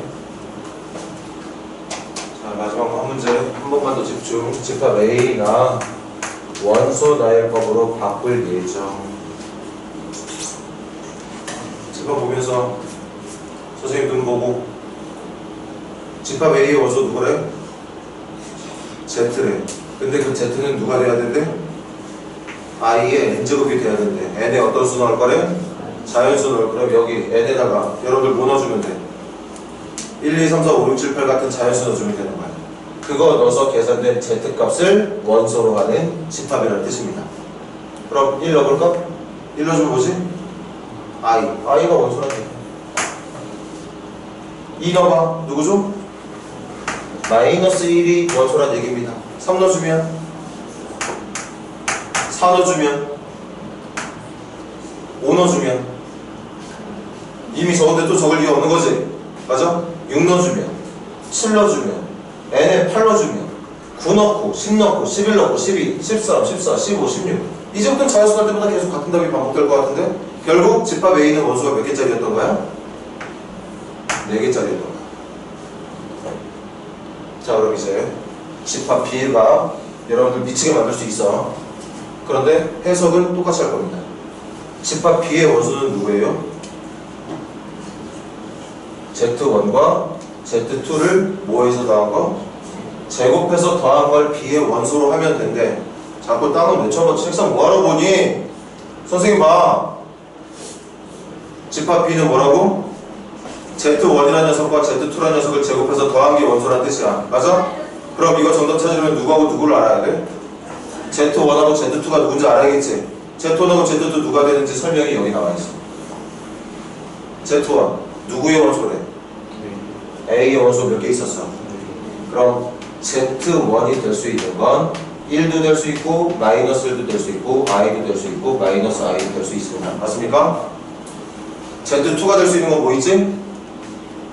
Z2도 마찬가지 1도 될 수 있고 마이너스 1도 될 수 있고 i도 될 수 있고 마이너스 i도 될 수 있는 거 맞니? 그럼 이런 애들을 제곱한 것과 이런 애들을 제곱한 걸 뭐 한 게 원소다? 더한 게 원소다. 그럼 얘들아 이제 이거 보고서 Z1이 될 수 있는 녀석을 보고서 제곱 한번 구해볼까? 이거 제곱하면 얼마? 이거 제곱하면? 이거 제곱하면? 이거 제곱하면? 아, 그럼 이 Z1이 가질 수 있는 애들이 얘네들인데 얘네들을 제곱하면 가질 수 있는 게 누구하고 누구? 1하고 마이너스 1이 그럼 Z2를 제곱한 것도 뭐가 가능할까? 1하고 마이너스 1이 가능하다는 뜻이야. 맞아요? 그럼 이제 끝났네. 집합 B의 원소가 누구하고 누구를 더한 거라고?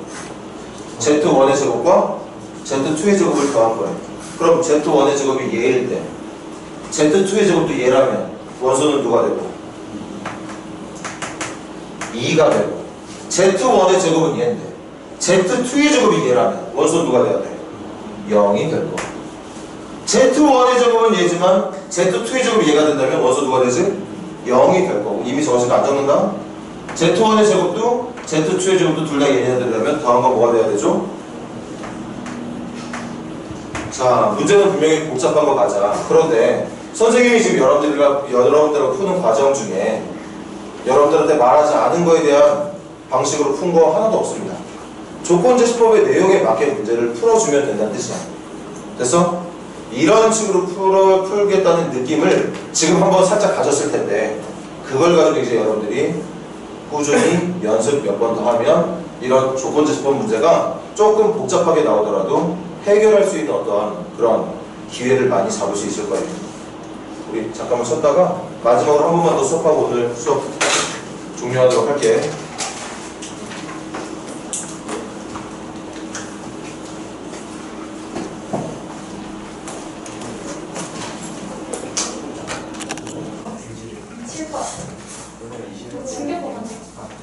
고마워.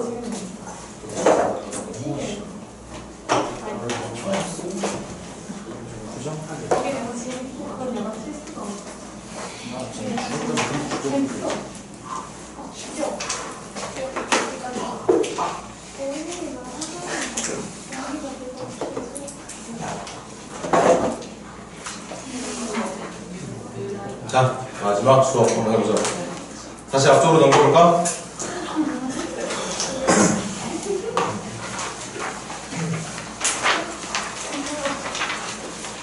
아, 방금 뭐라 그랬어? 방금 뭐라 그랬냐고? 집중은 아닌데? 아민이, 내가 방금 뭐라 그랬어? 책 필요하고 그랬어?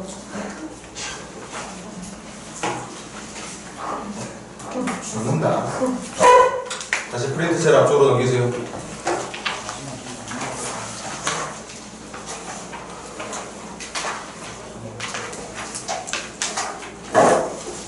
자, 이제 82페이지 오른쪽에 대한 개념 같이 한번 알아보도록 하자고.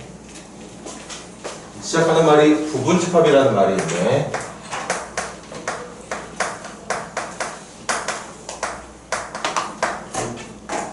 뭐 따로 표현할 건 없어. 말로 설명할게. 두 집합이 존재합니다. 집합 A가 있고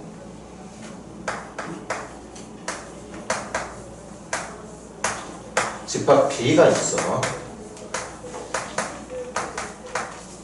지금 선생님이 예를 든 것처럼 이제 적을게.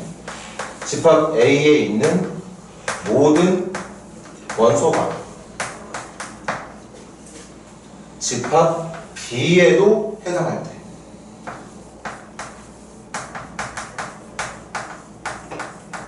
어떤 한 집합을 구성하는 모든 원소들이 또 다른 집합의 원소로 들어가 있다면, 빠짐없이 들어가 있다면 이때 우리는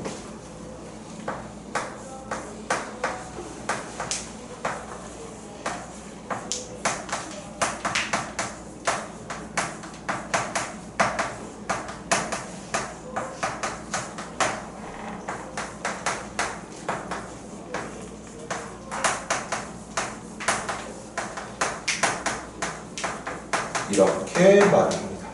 단어 선택 잘해야 된다고 얘기했습니다. 아까 속한다와 원소이다라는 말을 같이 묶어서 쓴다고 했죠. 지금도 똑같아. 부분집합이다라는 말과 포함된다라는 말을 같은 의미로 쓰게 될 거예요.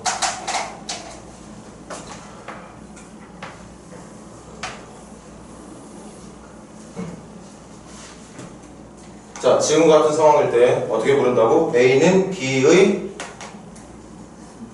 부분집합이다. A는 B에 포함된다. 이렇게 말을 해주면 되겠지.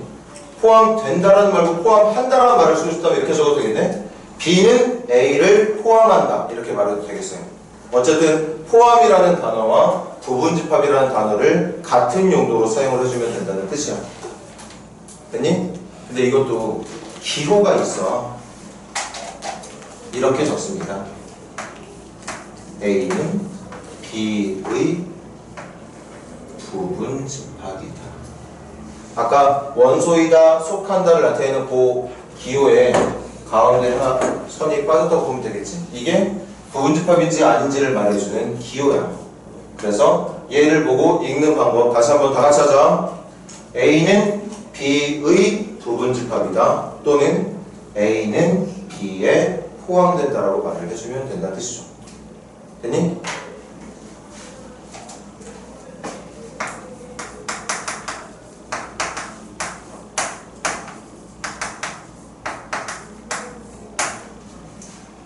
봐봐.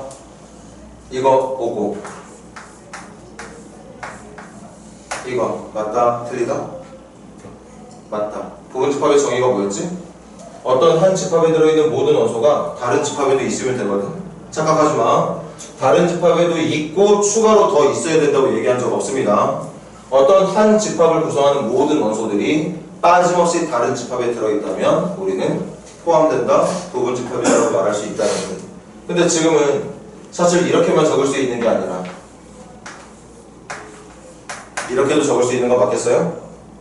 그러니까 서로가 서로를 포함하는 것이 왜? 사실은 두 집합이 같으니까. 이럴 때 우리는 서로가 서로를 포함하는 집합의 관계라면 두 집합이 같다라고 말할 수 있게 된다는 거지. 얘처럼 일방적으로 포함 관계가 유지가 되어 있는 녀석은 그냥 부분 집합이다 포함된다라는 말밖에 못 쓰겠지만 서로가 서로를 포함할 수 있는 상황이 된다면 그때는 분명히 두 집합이 같은 걸 말하고 있었던 걸 거예요. 오케이? 자, 계속 갑시다. 두 번째, 부분 집합의 성질. 한번 읽어볼래? 부분 집합의 성질. 동그라미 1번. A는 A에 포함된다. 맞아, 틀려? A는 A에 방금 말했잖아. 같은 집합이면 좀 어때? 부분 집합의 정의가 뭐야? 한 집합을 구성하는 모든 원소가 다른 집합에 있으면 된다고 그랬잖아. 같아도 상관없다는 얘기예요. 그래서 집합 A는 집합 A에 포함된다 말할 수 있습니다. 동그라미 2번 별표.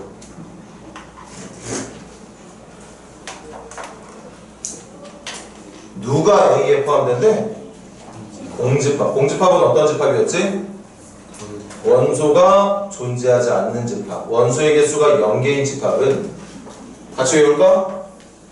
공집합은 원소의 개수가 0개인 집합은 이 세상에 존재하는 모든 집합의 부분 집합이라고 부를 수 있습니다.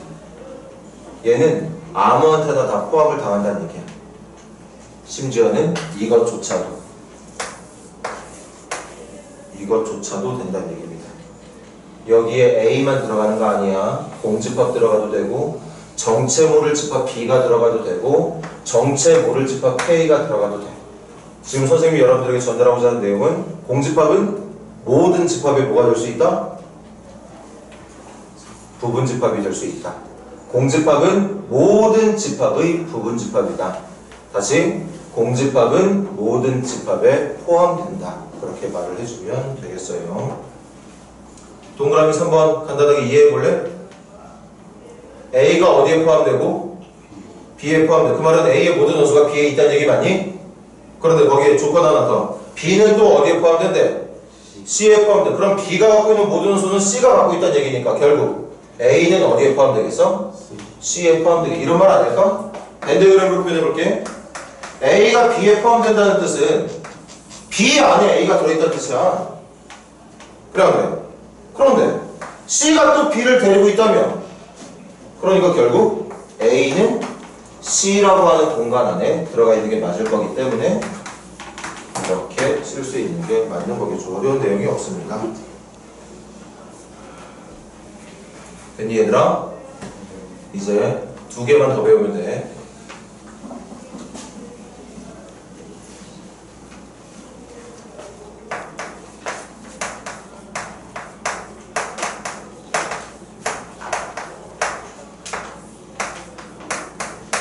프린트랑 같이 보면서 번갈아 가면서 확인들 하세요.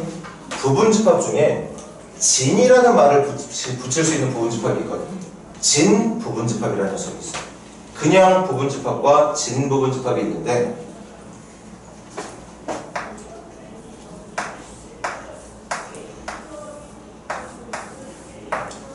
이거 시켜봐야지. 종효가 이거 한번 읽어봐. A는 B에 포함된다 또는 A는 B의 부분 집합이다 이렇게 말하게 돼. 됐습니까? 이때 조건 하나 더 플러스 시킬게. 추가할게요. 뭘 추가할 거냐?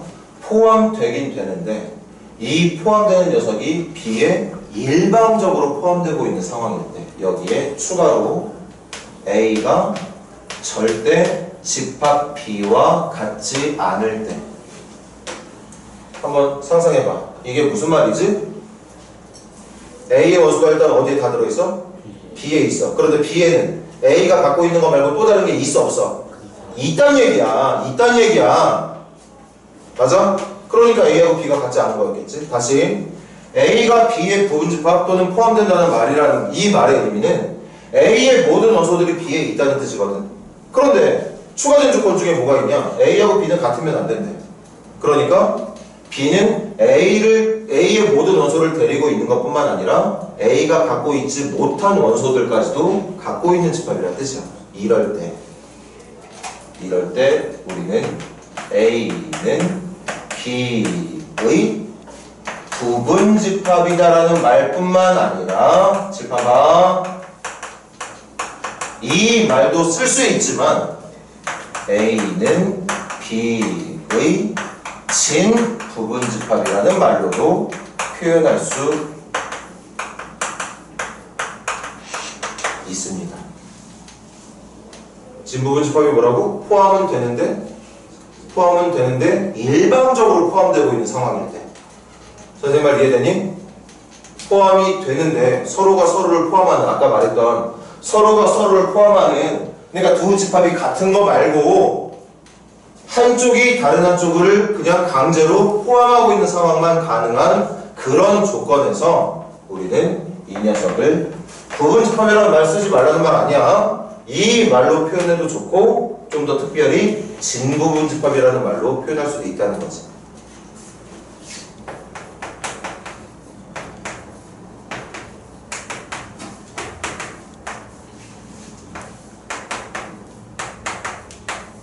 자, 예를 들어볼게.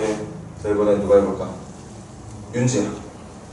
A는 B에 포함된다. 또 다른 말. A는 B에 부분집합이다. 또 다른 말. A는 B에 진부분집합이다. 이렇게 말할 수 있다는 거죠. 이렇게 일방적으로 포함을 당하고 있는 관계에서는 지금 윤지가 말 잘했지. 첫 번째, A는 B에 포함된다. 두 번째, A는 B의 부분집합이다. 세 번째, A는 B의 진부분집합이다. 이렇게 말할 수 있다는 뜻이에요. 맞습니까? 자, 그럼 민기야. 요거하고 요거 볼까? B는 C에 포함된다. B는 C의 부분집합이다. 진이란 말 붙일 수 있을까 없을까? 진이라는 말은 못 붙이죠. 왜? 둘이 어떤 집합이니까? 같은 집합이니까. 이 말 이해돼? 그러니까 보통은 진부분집합이라는 말을 그렇게 잘 쓰진 않아. 그냥 부분집합이다 아니다 이렇게 말을 할 뿐이지. 그런데 진이라는 말을 써야 되는 상황이 온다면 언제 진이라는 말을 붙일 수 있느냐? 이때 진이라는 말을 붙일 수 있게 된다는 얘기. 됐어? 나 여러분들한테 이해 요구하는 거 아니야? 그렇게 부르기로 약속한 거니까 여러분들도 따라오면 됩니다. 자, 마지막 오늘 배우는 것 중에 꽃이라고 해야 되나? 부분집합의 개수.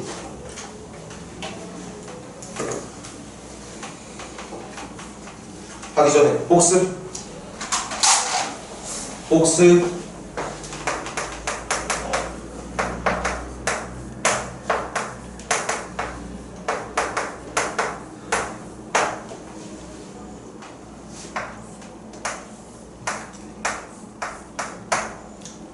자, 아민이부터.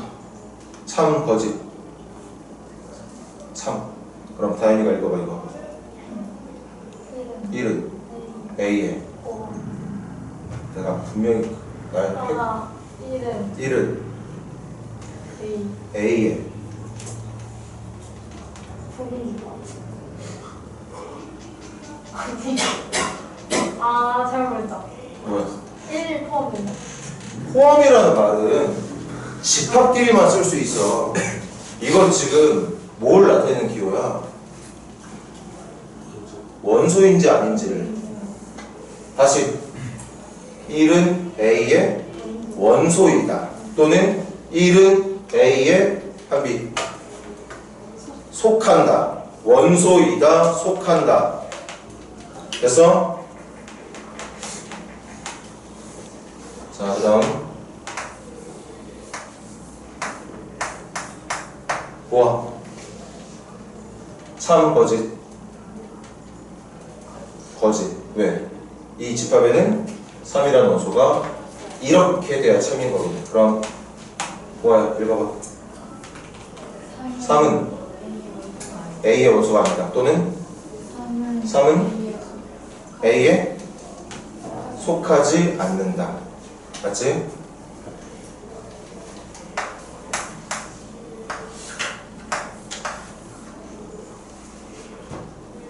승아야, 참 거짓? 참. 읽어볼래? A는 B의 부분집합이다. 또는 A는 B에 포함된다.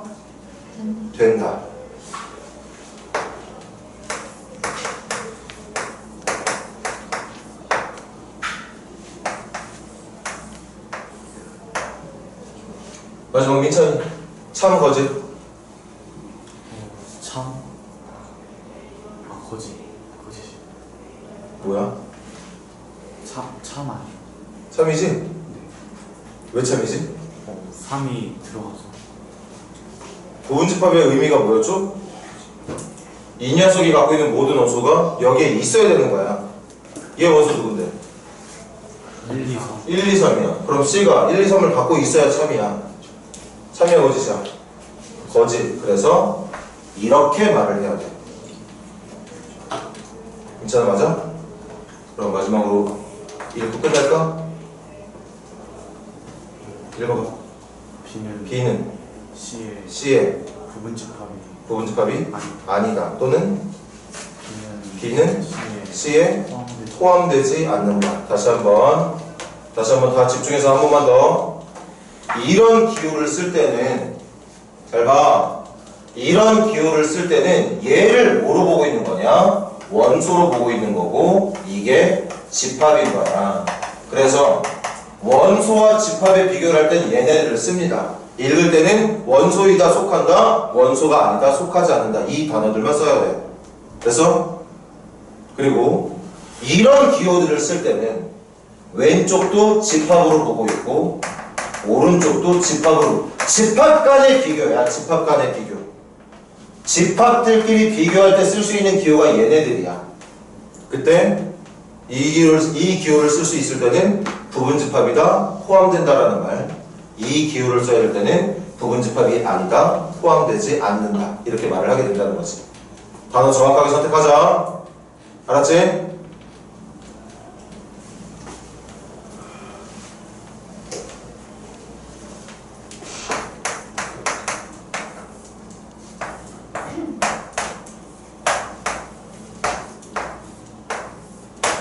자, 계속 가. 누구랑 할까 이제? 민찬이까지 했지? 정우가 정답? 3개? 3이라고 말하면 되겠지? 1개, 2개, 3개. 됐나? 그 다음 민재.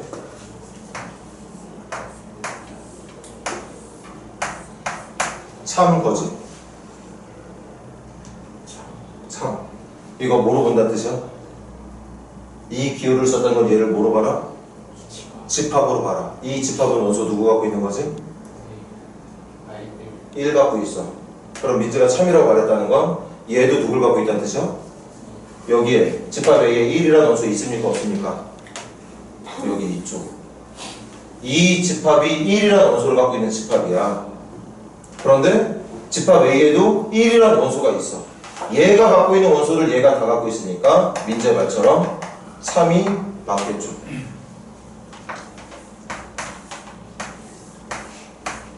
그다음 주성아. 참 거짓.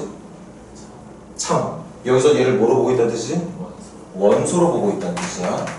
그럼 이게 참이라는 건 집합 A에도 이렇게 생긴 원소가 있으면 되는 건데 분명히 집합 A에도 이런 원소가 있습니다. 맞아? 얘들아, 문제 잘 푸는 방법. 먼저 기호부터 봐. 기호부터 보고 그 기호를 보고 내가 상대하는 이 녀석들을 집합으로 보는 게 맞는지 원소로 보는 게 맞는지를 판단을 하십시오.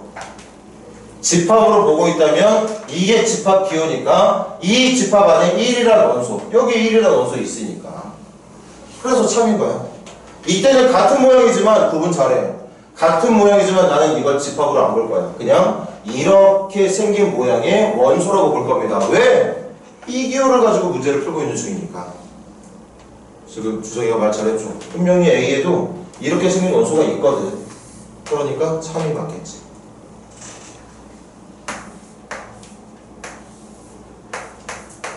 그 다음 재윤이 참 거짓.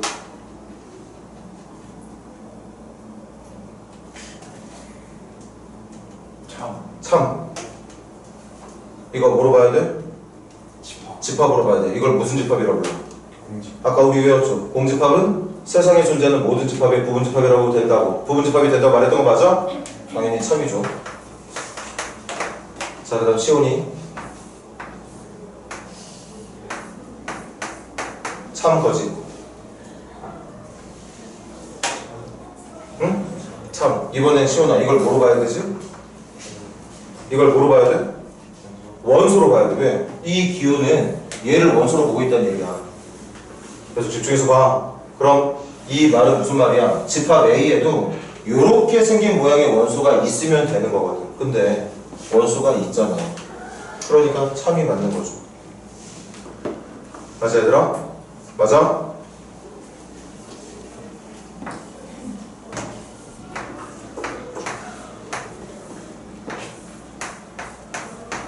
종혁이 참 거짓.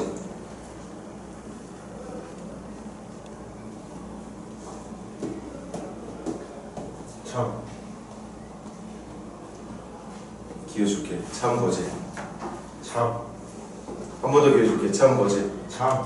거짓이죠? 종혁아 이거 뭐로 봐야 돼? 원소요. 원소로 봐야 돼. 그럼 종혁이가 한번 볼래? 집합 A 원소 아까 정우이가 말했어. 원소 몇 개라고 그랬어? 3개요. 원소 3개 누구하고 누구야? 선생님이 동그라미 치고 있는 얘네들이 원소 맞아? 네. 여기 봐. 지금 종이가 말했잖아. 이거 원소로 보겠다고. 집합 A에 이렇게 생긴 원소 있었어 없었어? 이런 모양의 원소 있어 없어? 없어요. 지금 방금 말했잖아. 원소가 이거하고 이거야. 요거 3개가 원소야. 이 3개의 원소 중에 어떤 누구도 얘랑 같은 거 없어. 그래서 참이야 거짓이야? 거짓. 다시 기회 줄게. 참이야 거짓이야? 참. 거짓이죠. 뭐야 확실히 모르는구나 지금.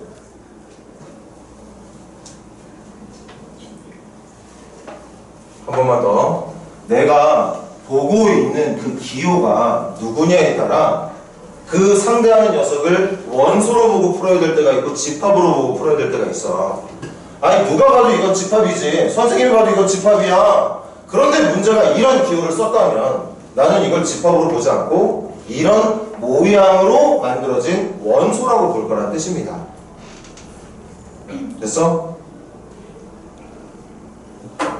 아이 정말 부분집합에 계속 해야 되는데.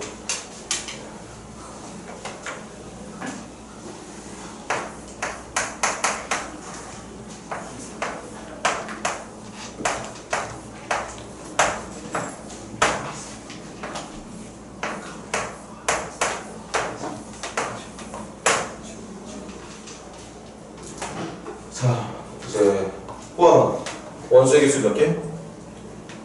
4개. 원소의 개수 4개. 자, 그럼 윤지야.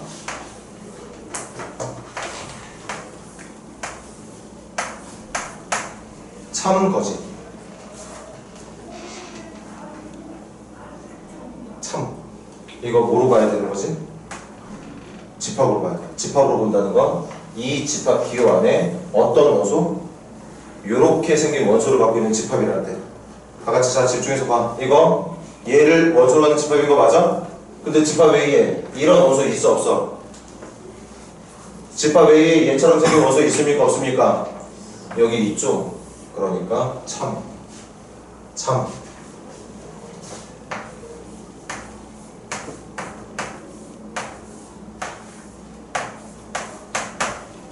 민기야 참 거지.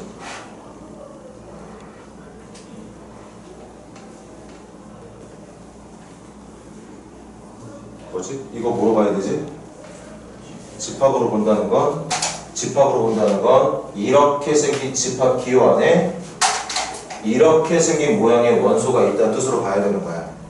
근데 이렇게 생긴 원소 집합 A에 있어 없어? 여기 있잖아. 참인 거야. 참인 겁니다. 다시 다현이.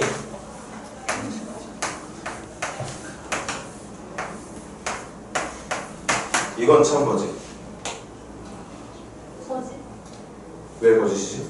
원소가 없어서. 그렇지. 이걸 원소로 보겠다는 뜻이거든. 그럼 이게 참이 되려면 집합 A의 이 4개의 원소 중에 얘랑 똑같은 모양의 원소가 있었어야 돼. 근데 지금 얘랑 똑같은 모양은 아무리 누식을 찾아봐도 없죠. 그래서 거짓이라고 말을 해야 돼. 다현아, 아직 안 끝났어. 이걸 읽어봐.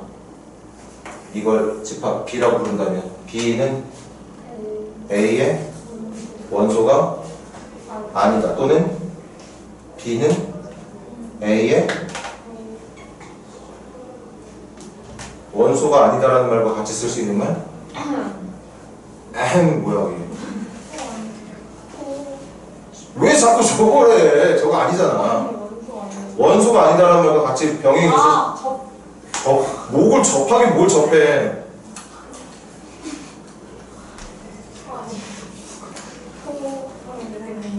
아미나, 다현이가 했어야 되는 말 하나 더 뭐 있어?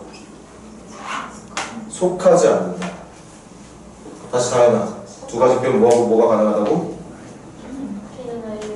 속하지 않는다는 말과 원소가 아니다라는 말로 표현해주면 돼. 좋아.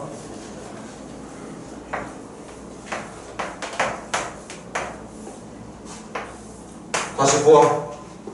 참 거짓. 참. 이거 뭐로 봐야 되는 거지? 집합으로 볼 거니까 이렇게 생긴 집합 안에 얘는 원소 몇 개짜리? 요렇게 생긴 원소와 요렇게 생긴 원소를 갖고 있는 집합. 그런데 집합 A도 가만히 보니까 요렇게 생긴 원소가 있네. 이렇게 생긴 원소가 있네. 그래서 참이 맞는 거죠. 맞아? 그러니까 공집합이라는 모양이든 뭐든 간에 그런 거 다 떠나서 내가 문제를 풀 때 사용하고 있는 기호가 누구냐에 따라서 그 상대를 집합으로 보고 풀 거냐 원소로 보고 풀 거냐만 연습이 잘 되면 된다는 뜻이에요. 됐니 얘들아? 네. 지금 선생님이 이 정도로 낸 게 살짝 응용이 된 건데 만약에 작정하고 문제를 어렵게 낸다면 선생님보다 훨씬 더 복잡하게 문제를 낼 수도 있습니다. 그런데 복잡하더라도 그걸 원소로 판단할 때와 집합으로 판단할 때 구분을 잘해서 연습들을 하자고. 됐니? 부분 집합의 개수 다음 시간에 하도록 하고 숙제. 가방 정리 좀 이따가 해.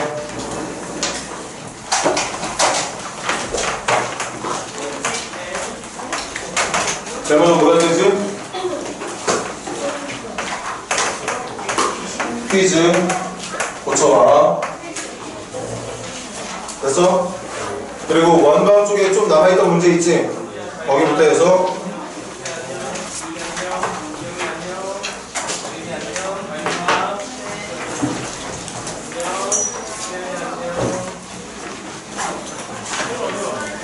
프린트, 교재가 아니라 프린트야. 지금 이게 지금 그 과정에 빠져 있어서 프린트 몇 번까지가 숙제냐면 423번까지가 숙제입니다. 됐니? 그 다음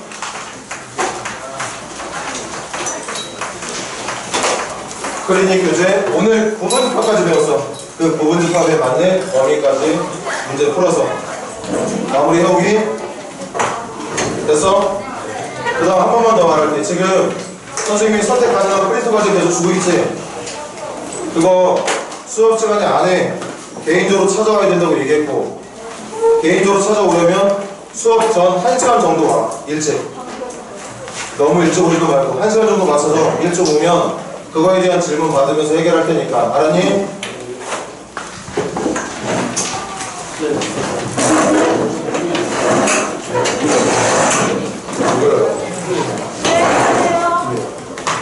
아야. 왜? 왜 열심히 다녀? 아.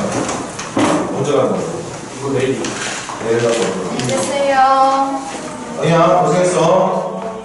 그러면 영상 일단 확인하고 선생님 내지가 큰 문제 없겠죠. 그래도 영상 보고 영상에 맞게 문제들까지 같이 해놔야 돼. 안녕하세요.